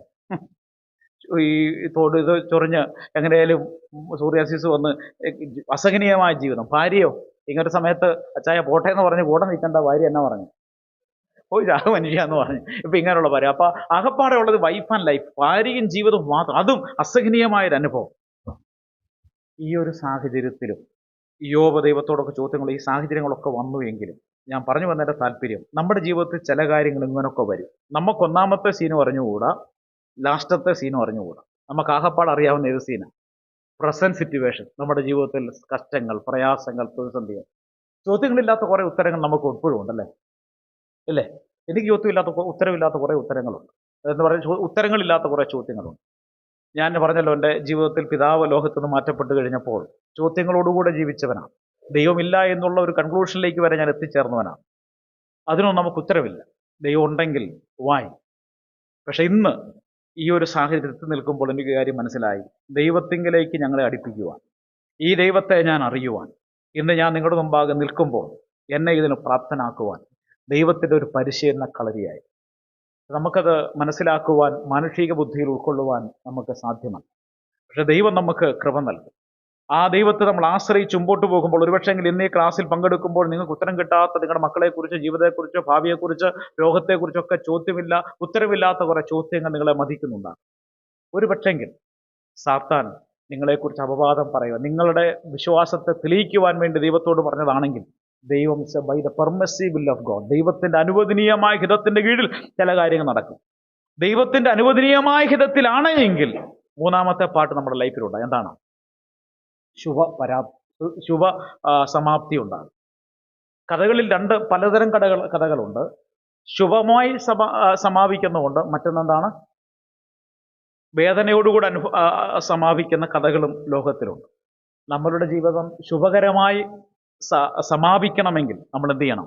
ദൈവത്തിൽ ആശ്രയിച്ച് ജീവിക്കണം. മാത്രമല്ല, സാത്താന് അപവാദം പറയാൻ ഒരു അവസരവും എന്ത് ചെയ്യാൻ പാടില്ല? കൊടുക്കുവാൻ പാടില്ല. മാത്രമല്ല, നമ്മളെയും നമ്മുടെ വിശ്വാസത്തെയും തലമുറയിൽ തകർത്ത് കളയുവാൻ സാത്താൻ അലറുന്ന സിംഹം പോലെ എന്ത് ചെയ്തുകൊണ്ടിരിക്കുകയാണ്? ചുറ്റുപാടും ഇങ്ങനെ നടക്കുകയാണ്. അതിൻ്റെ മധ്യത്തിൽ നമ്മൾ വളരെ സൂക്ഷ്മതയോടുകൂടെ നമ്മുടെ ജീവിതം നയിക്കുവാനായിട്ട് ആവശ്യമുണ്ട്. അപവാദം പറയുന്നവരെ യാതൊരു അവസരവും കൊടുക്കാതെ വണ്ണം നമ്മുടെ ജീവിതത്തെയും കുടുംബത്തെയും സഭയെയും സൂക്ഷിച്ച് സംരക്ഷിക്കുവാനുള്ള ഉത്തരവാദിത്വം നമുക്കുണ്ട്. അങ്ങനെയുള്ള സാഹചര്യങ്ങൾ നല്ല ഓർമ്മകളായി ഇപ്പോൾ ഇവന് കടന്നുപോയി പ്രയാസങ്ങളെല്ലാം പിന്നീട് സാത്താൻ അവന് അപവാദം പറഞ്ഞ് ദൈവസന്നിധിയിൽ ചെന്നുവെങ്കിലും പരിസമാപ്തിയിലെത്തിയപ്പോൾ ഇയ്യോബിന് ഇതെല്ലാം കൊടുത്ത് ഒരു സമയമായി, നല്ലൊരു അനുഭവമായി, നല്ല ഓർമ്മയായി ഇയ്യോബിന് അത് കൊടുത്തു. പിന്നെയും ഇയ്യോബിനെ നിങ്ങൾ ഓർമ്മയിലേക്ക് നിൽക്കുക. ഇയ്യോബ് ഈ അനുഭവങ്ങളെല്ലാം മടക്കി കൊടുത്തു കഴിയുമ്പോൾ അവന് ചില നല്ല ഓർമ്മകളുണ്ട്. എന്താണെന്നറിയാമോ? കഷ്ടങ്ങളുടെ എല്ലാ ഓർമ്മകൾ. അവിടെല്ലാം കഴിയുമ്പോൾ ചോദ്യങ്ങളോ, കർത്താവെ ഞാൻ പൊട്ടനായിരുന്നു നിന്നോട് ചോദിച്ചത് അർത്ഥമായി പോയല്ലോ കർത്താവ് എന്ന് പറഞ്ഞ് ദൈവസനെ മാനസാന്തരപ്പെടുന്ന കർത്താവ് ഈ അനുഭവങ്ങളൊക്കെ നൽകി എൻ്റെയും മക്കളെയും ദൈവത്തിങ്കിലേക്ക് അടുപ്പിക്കുവാൻ, ഞങ്ങൾക്ക് ദൈവത്തെക്കുറിച്ചുള്ള ചൂടുള്ള ഓർമ്മകൾ നൽകി, ഊർജം നൽകി അങ്ങേ സ്നേഹിക്കത്തക്കവണ്ണം ഞങ്ങളെ ആക്കി തീർത്ത ദൈവത്തിന് സ്തോത്രം. ആ ഒരു അനുഭവത്തിലേക്ക് നമ്മളെ കൊണ്ടുവരുവാൻ വേണ്ടി ദൈവം അനുഭവിക്കുന്ന കഷ്ടങ്ങളിൽ നല്ല ഓർമ്മകൾക്ക് വേണ്ടിയുള്ള ചുവടുവയ്പ്പാണ്, നല്ല സമാപ്തിയിലേക്കുള്ള ഒരു യാത്രയാണ് എന്നുള്ളത് കണ്ടുകൊണ്ട് നമ്മുടെ ജീവിതയാത്ര മുമ്പോട്ട് നയിക്കുവാൻ കർത്താവ് നമ്മളെ സഹായിക്കട്ടെ. ഞാൻ ഇനിയും ദീർഘിപ്പിക്കുന്നതിൻ്റെ വാക്കുകൾ ഞാനിങ്ങനെ പറഞ്ഞ് അവസാനിപ്പിക്കട്ടെ. നമ്മളിന്ന് ചിന്തിച്ച വിഷയം എന്താണ്? ഓർമ്മ. നിങ്ങൾ ഈ കുറിപ്പെല്ലാം എഴുതി വെച്ചല്ലോ. ഇനി നിങ്ങൾ ഇന്ന് പോയി ഇല്ലെങ്കിൽ വരുന്ന ദിവസങ്ങൾ നിങ്ങൾ ഏകമായിട്ടിരിക്കും. എന്നിട്ട് നിങ്ങളുടെ ജീവിതത്തിൽ ഈ അനുഭവങ്ങളൊക്കെ ഒന്ന് കടന്നു പോകും. എന്നിട്ട് അവിടെ ഇനിയും എൻ്റെ ഈ നല്ല ഓർമ്മകൾ ഉണ്ടാക്കാൻ ഞാൻ എന്ത് ചെയ്യണം? നിങ്ങൾക്ക് ഓരോരുത്തർക്കും ഓരോരോ കോൺടെസ്റ്റ് ആയിരിക്കും. എഴുതി വെക്കുക. അത് പ്രായോഗികമാക്കുവാൻ ശ്രമിക്കാൻ ഉറപ്പായിട്ടും പറയാം. ഈ വർഷാവസാനത്തിൽ ഇതിനു നിങ്ങൾക്ക് സാക്ഷ്യം പറയാൻ നല്ല ഓർമ്മകൾ കാണും. നിങ്ങളുടെ മക്കൾ, നിങ്ങളുടെ സഭക്കാർ, മറ്റുള്ളവർ, അയ്യോ എനിക്ക് നീയുമായി അന്ന് സമയം ചെറിയ എത്ര അനുഗ്രഹം. ഭർത്താവ് പറയും, മറ്റുള്ളവർ പറയുവാൻ, അമ്മാവിയമ്മ പറയുവാൻ ഒക്കെ ഇടയാകും. ആ ഒരു നല്ല ഓർമ്മയുടെ വർഷമായി ദൈവം തീർക്കട്ടെ. ഈ പുതിയ വർഷത്തിൽ ഈ കഴിഞ്ഞ ദിവസം ഞാൻ ഈ ഒരു പുസ്തകം വായിച്ചപ്പോൾ ഈ ഓർമ്മ, good memory and bad memory എന്ന് പറയുന്ന ഒരു ഒരു സെക്കുലർ പുസ്തകം എനിക്ക് നൽകിയ ചിന്തയാണ്. ഇങ്ങനെ ഒരു ബിബ്ലിക്കൽ പാറ്റേണുള്ള ഒരു ചിന്താധാരയിലേക്ക് പോകണം എന്നുള്ളത് എന്നെ ചിന്തിപ്പിക്കുവാൻ പ്രേരണയായി തീർന്നു. എനിക്ക് തോന്നുന്നു അത് തീർച്ചയായും ഇന്ന് നിങ്ങളുമായി പങ്കുവയ്ക്കാൻ ദൈവത്തിൻ്റെ ആത്മാവ് നൽകിയ വിഷയമാണ്. ചായ വെക്കാനും ഓക്കെ. അപ്പോൾ ചായ വരുന്നവരെ നമുക്ക് ഓർമ്മയായി വീർക്കിക്കൊണ്ടിരിക്കാൻ ചായ വരട്ടെ. അപ്പോൾ ആ ഒരു ഓർമ്മ, അപ്പം ഞാനിനി സഭയും ഞാൻ പുതിയ കാര്യങ്ങളൊന്നും പറയാൻ പറ്റില്ല. നമ്മൾ ഈ ചിന്തിച്ച കാര്യങ്ങൾ ഒന്നിച്ച് ചിന്തിക്കുവാൻ, ചായ വരുന്നവരെ നമുക്കൊന്നും കൂടെ നമ്മുടെ ഓർമ്മയെ ഒന്ന് ബ്രഷ് ചെയ്തെടുക്കുവാൻ ഇടയാക്കി തീർക്കട്ടെ. നിങ്ങളുടെ നല്ല ഓർമ്മകളിലേക്ക് കടന്നു പോകട്ടെ. നിങ്ങളുടെ പുസ്തകങ്ങൾ, നിങ്ങളുടെ എഴുതി വെച്ച കാര്യങ്ങളെല്ലാം വെച്ചുകൊണ്ട് നിങ്ങളോട് വ്യക്തിപരമായി ഇത് റിലേറ്റ് ചെയ്യും. നമ്മൾ മറ്റാരെയും ഇതിലേക്ക് കടത്തണം. നമ്മുടെ ജീവിതവുമായി ബന്ധപ്പെട്ട് എങ്ങനെ ഇരിക്കുന്നുവെന്ന് നമ്മൾ കാണുമ്പോഴാണ് ഇതുണ്ടായിത്തീരുന്നത്, നമ്മളുടേതായി തീരുന്നത്. ഞാൻ പറഞ്ഞു, നല്ല ഓർമ്മകൾ വിവിധ സ്ഥലങ്ങളിൽ ഇത് നമ്മൾ കാറ്റഗറൈസ് ചെയ്ത് നമുക്ക് ചിന്തിക്കാം. ഒന്ന്, നമ്മുടെ കുടുംബവുമായി ബന്ധപ്പെട്ട ഓർമ്മകൾ. രണ്ട്, അയൽവാസികളുമായി ബന്ധപ്പെട്ട ഓർമ്മകൾ. സഭയുമായി ബന്ധപ്പെട്ട ഓർമ്മകൾ. ഈ നല്ല ഓർമ്മകൾ എല്ലാ നിലയിലും നമുക്ക് ഡെവലപ്പ് ചെയ്യുവാനായിട്ട് ഇടയാകട്ടെ. ഈ നല്ല ഒരു വർഷത്തിൽ ഒരുപക്ഷെ വേദനിപ്പിക്കുന്ന സംഭവങ്ങളും ഓർമ്മകളൊക്കെ ഉണ്ടെങ്കിൽ അതിനൊക്കെ മുറിവിന് ഉണക്കുവാൻ ഇടയാകട്ടെ. ഇനിയും നമ്മുടെ വാവ് കൊണ്ടോ തെറ്റായ ഓർമ്മകൾ ഇപ്പോഴും നമ്മളെ വേട്ടയാടുന്നുണ്ടെങ്കിൽ അതിനുള്ള പരിഹാരം ആ വ്യക്തികളോട് പോയി, ഭർത്താവിനോടോ മക്കളോടോ അമ്മാവിയോടോ ആരോടെങ്കിലും ഒന്ന് പോയി പറ. എന്താ നഷ്ടമിരിക്കുന്നത്? ഞാനന്ന് പറഞ്ഞത് എനിക്കറിയാം വേദന ഉണ്ടാക്കി, ഇല്ല ഞാൻ അതിൻ്റെ പെരുമാറ്റം അത് ദൈവവചനത്തിൻ്റെ അടിസ്ഥാനത്തിലല്ല എനിക്ക് ബോധ്യമായി, എന്നോട് ക്ഷമിക്കണം, നമുക്ക് കുറച്ച് നല്ല സ്നേഹത്തോടു കൂടെ പോകാം എന്ന് പറഞ്ഞാൽ തീർച്ചയായിട്ടും ഒരുപക്ഷെങ്കിൽ ആ കേൾക്കുന്നവർക്ക് ആത്മീയ പക്വതയെ നമ്മൾ തിരസ്കരിച്ചു. പക്ഷെ നാളുകളിൽ അവർക്കും ഈ നല്ല അയ്യോ അന്ന് പിന്നെ ഒരു ദിവസം അദ്ദേഹം വചനം കേൾക്കുമ്പോഴായിരിക്കും അയ്യോ അവളെന്നോടില്ല ആളെന്നോട് വന്ന് പറഞ്ഞിട്ട് ഞാൻ തിരസ്കരിച്ച് കളഞ്ഞല്ലോ. ആ ഒരു ഓർമ്മ അദ്ദേഹത്തെ എന്തിലേക്ക് കൊണ്ടുവരും? മാനസാന്തരത്തേക്ക് കൊണ്ടുവരും. അപ്പോൾ എപ്പോഴും ഓർമ്മകളാണ് നമ്മളെ എന്ത് ചെയ്യുന്നത്? മടക്കി വരുത്തുന്നത്. ഓർമ്മകളാണ് നമ്മളെ നന്ദിയുള്ളവരാക്കി തീർക്കുന്നത്. ഓർമ്മകളാണ് ദൃഢബന്ധത്തിലേക്ക് നമ്മളെ കൊണ്ടുവരുന്നത്. ആ നല്ല ഓർമ്മകൾ ഉണ്ടാകട്ടെ. നിത്യതയിലെത്തുമ്പോൾ വേദപുസ്തകത്തിലുണ്ട് ഓർമ്മയുടെ പുസ്തകം ആര് സൂക്ഷിക്കുന്നുണ്ട്? ദൈവം സൂക്ഷിക്കുന്നുണ്ട്. നമ്മൾ മറന്നാലും കർത്താവ് എൻ്റെ നാമത്തിൽ നിങ്ങൾ ചെയ്തതൊന്നും കർത്താവ് എന്ത് ചെയ്യുന്നില്ല. നമ്മൾ എത്രയോ പേർക്ക് നന്മ ചെയ്തു, അവരൊന്നും ചിലപ്പോൾ എന്ത് ചെയ്യത്തില്ല. ദേവദാസൻ്റെ എനിക്ക് ചില കുഴപ്പമുണ്ട്. എൻ്റെ കുഴപ്പമെന്ന് പറഞ്ഞാൽ എനിക്ക് പലരെയും കണ്ട് പല സ്ഥലങ്ങളിൽ പോകുന്നുണ്ട്, എനിക്ക് എല്ലാവരുടെയും പേരൊന്നും ഓർത്തിരിക്കരുത്. ചിലപ്പോൾ ആ വീട്ടിൽ പോയി താമസിച്ചായിരിക്കും, അവർ ആഹാരം നന്നായിരിക്കും. വേറെ എന്നെ ഓർമ്മയുണ്ടോ? ഓർമ്മയുണ്ട്, എവിടെ ഒന്ന് പറയാവോ? അപ്പോൾ അവർക്കുണ്ടാ സങ്കടമായിരിക്കും അല്ലേ? കേട്ടോ എൻ്റെ പോന്നെ ഈ ഉപദേശിവൻ എത്ര പ്രാവശ്യം കൂട്ടി ഞാൻ വെച്ച് വിളമ്പി കൊടുത്തതാ, ഈ മനുഷ്യനെ ഓർക്കുന്ന പോലും ഇല്ലെന്നോ നിങ്ങൾക്ക് ബുദ്ധിമുട്ടുണ്ടാകത്തില്ലേ? അപ്പം എനിക്കത് മനസ്സിലായി. പലപ്പോൾ ഈ ഓർമ്മ പശു ഉണ്ട്, പിന്നെ ഒത്തിരി പേരെ കാണുന്നത് എനിക്കിതെല്ലാം ചില ദൈവാസന്മാർ കൃത്യമായിട്ട് ഓർത്തിരിക്കും. എനിക്ക് ആളെ അറിയാം, എവിടെയൊക്കെ കണ്ടിട്ടുണ്ട്. ഒരു 10 വർഷം കഴിഞ്ഞ് എല്ലാ നേരത്ത് പറഞ്ഞു. അപ്പോൾ അവർക്കും സങ്കടമായിരിക്കും അല്ലേ? മനുഷ്യൻ മറന്നു പോകും. അത് ഉപദേശിമാർ വരെ മറന്നു പോകും. നിങ്ങളുടെ വീട്ടിൽ നിന്ന് ആഹാരം കഴിച്ചൊക്കെ. പക്ഷെ ആരും മറക്കത്തില്ലത്. ദൈവം മറക്കത്തില്ല. അത് നല്ല ശീലമാണെന്നല്ല ഞാൻ പറഞ്ഞത്, എൻ്റെ ഒരു കുറവാണത്. ഞാൻ പറഞ്ഞത് നമുക്ക് നല്ല ഓർമ്മകൾ ദൈവം മറന്നു കളയാതെ നമുക്കെല്ലാം പ്രതിഫലം നൽകുന്നവനാകുന്നതുകൊണ്ട് നമ്മളും മറക്കാതിരിക്കുക. പോയ കാലങ്ങളിലേക്കൊന്ന് തിരിഞ്ഞു നോക്കുക. ആ നല്ല ഓർമ്മകളെ അയവിറക്കുക. മറ്റുള്ളവർക്ക് നല്ല ഓർമ്മകൾ വെച്ചേച്ച് നമ്മൾ പോവുക. കാലങ്ങൾ കഴിഞ്ഞാലും നമ്മളെക്കുറിച്ച് മറ്റുള്ളവർക്ക് ഓർക്കുവാൻ, നമ്മുടെ വീട്ടുകാർക്ക്, നാട്ടുകാർക്ക്, സഭക്കാർക്കൊക്കെ ഓർക്കുവാൻ നല്ല ഓർമ്മകൾ ഉണ്ടാകട്ടെ. അങ്ങനെ ഓർമ്മയുടെ ഒരു നല്ല ജീവിതം 2023 സ്വർഗത്തിലെ ദൈവം നൽകട്ടെ എന്ന് ആഗ്രഹിച്ച് പ്രാർത്ഥിച്ച്, നിങ്ങളിതുവരെയും ഇളയവനോട് സഹകരിച്ച് ഇതൊരു വൺ വേ ട്രാക്ക് ആയിരുന്നില്ല. നിങ്ങളെല്ലാം ആദ്യത്തെ സെഷൻ വളരെ സജീവമായിട്ട് ഉത്തരങ്ങളെല്ലാം പറഞ്ഞ് നമുക്കൊന്നിച്ച് പഠിക്കുവാൻ കർത്താവ് ഇട നൽകിയതിനായി സ്തോത്രം ചെയ്യുന്നു. ഇപ്പോൾ വാതിൽ തുറന്ന് ചായ റെഡിയായി എന്നുള്ളത് കൊണ്ട് ഓർമ്മകൾ അവസാനിപ്പിച്ച് നമുക്ക് കാര്യത്തിലേക്ക് കടക്കാം. Thank you so much. അപ്പോൾ അവസാനിപ്പിക്കാം. Thank you. എല്ലാവർക്കും ഒരിക്കൽ കൂടെ നന്ദി. നാം കേട്ടത് കർത്താവിന് നമ്മളോട് കൽപ്പിക്കുവാനുണ്ടായിരുന്നത് പ്രിയദാസനിൽ കൂടി ഇന്ന് കേൾപ്പിച്ചു. അതിനായിട്ട് നമുക്ക് ദൈവത്തെ സ്തുതിക്കാം. നാം അതനുസരിക്കുവാൻ വളരെ കടപ്പെട്ടവരാണ്. വാസ്തവമായിട്ട് പ്രായോഗിക ജീവിതത്തിൽ നമ്മൾ നേരിടുന്ന പല കാര്യങ്ങളുമാണ് ഇന്ന് ദാസൻ നമ്മോട് ഓർമ്മപ്പെടുത്തിയത്. നാം മാറ്റപ്പെട്ടാലും നമ്മുടെ നല്ല ഓർമ്മകൾ ഈ ഭൂമിയിൽ വെച്ചേച്ചു പോകുവാനായിട്ട് ദൈവം നമ്മെ സഹായിക്കുമാറാകട്ടെ. ഇന്ന് കേട്ടതുപോലെ നമ്മുടെ വാക്കുകൾ മറ്റുള്ളവരെ ഉത്തേജിപ്പിക്കുന്നതും ദൈവത്തിലേക്ക് അടുപ്പിക്കുവാനും സാധിക്കും. അതുപോലെ നമുക്ക് ചിലരെ കൊന്നുകളയുവാൻ പ്രാർത്ഥിച്ച് ശുശ്രൂഷ അവസാനിപ്പിക്കും. ചായ എത്തിയിട്ടില്ല, അങ്ങനെ ഒരു ബുദ്ധിമുട്ടുണ്ട്. അത്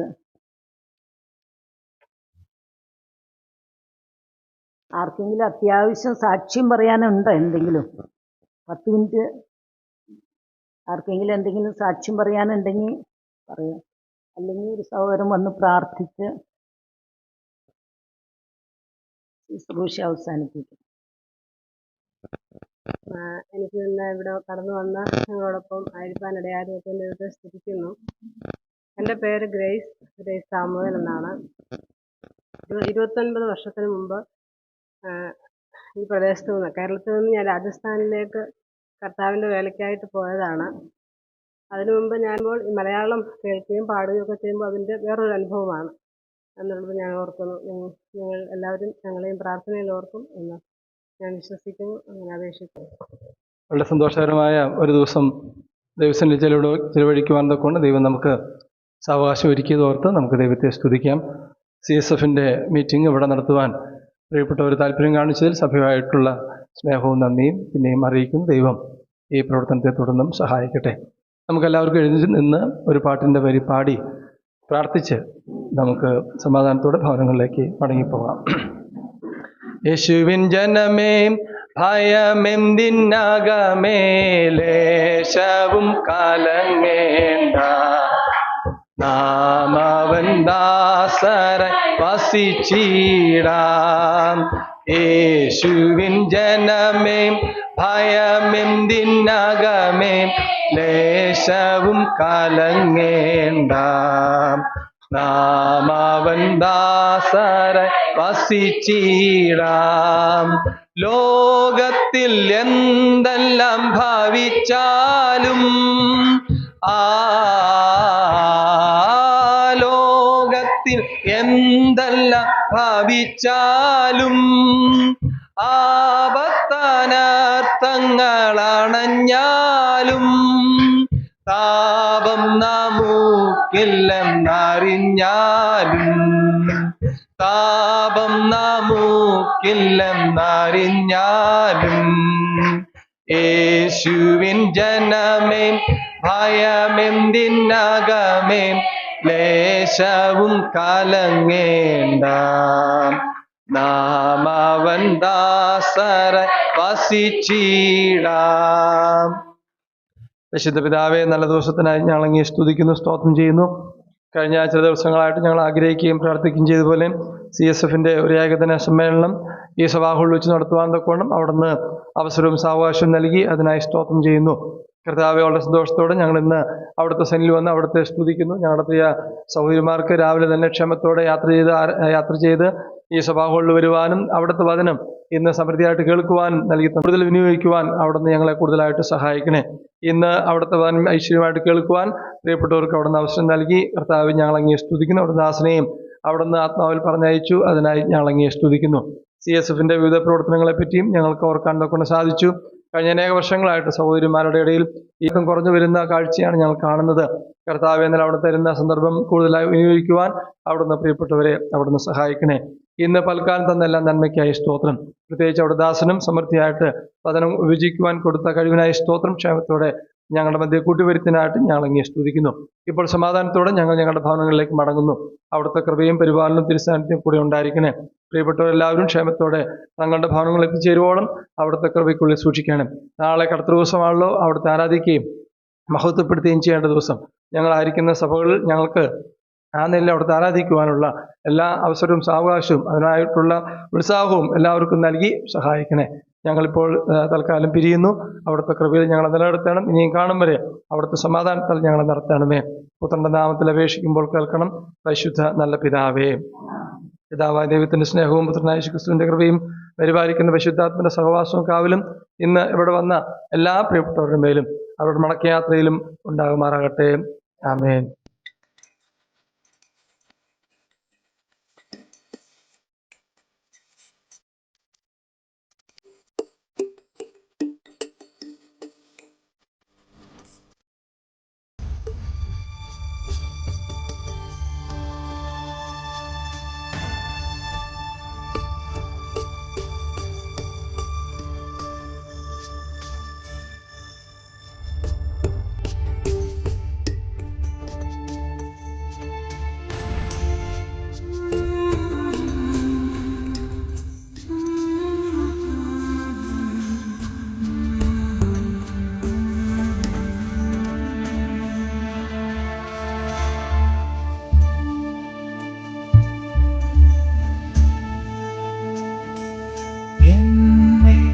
നിത്യതയോടടുപ്പിക്കുന്ന എല്ലാ അനുഭവങ്ങൾക്കും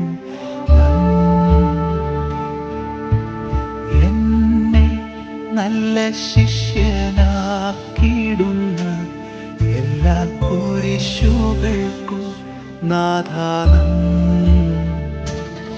എല്ലാ തോൽവികൾക്കും നാഥാനം, മുഖം കാണുവാൻ അത് നിമിത്തമായി എല്ലാ കണ്ണുനീരും നാഥാ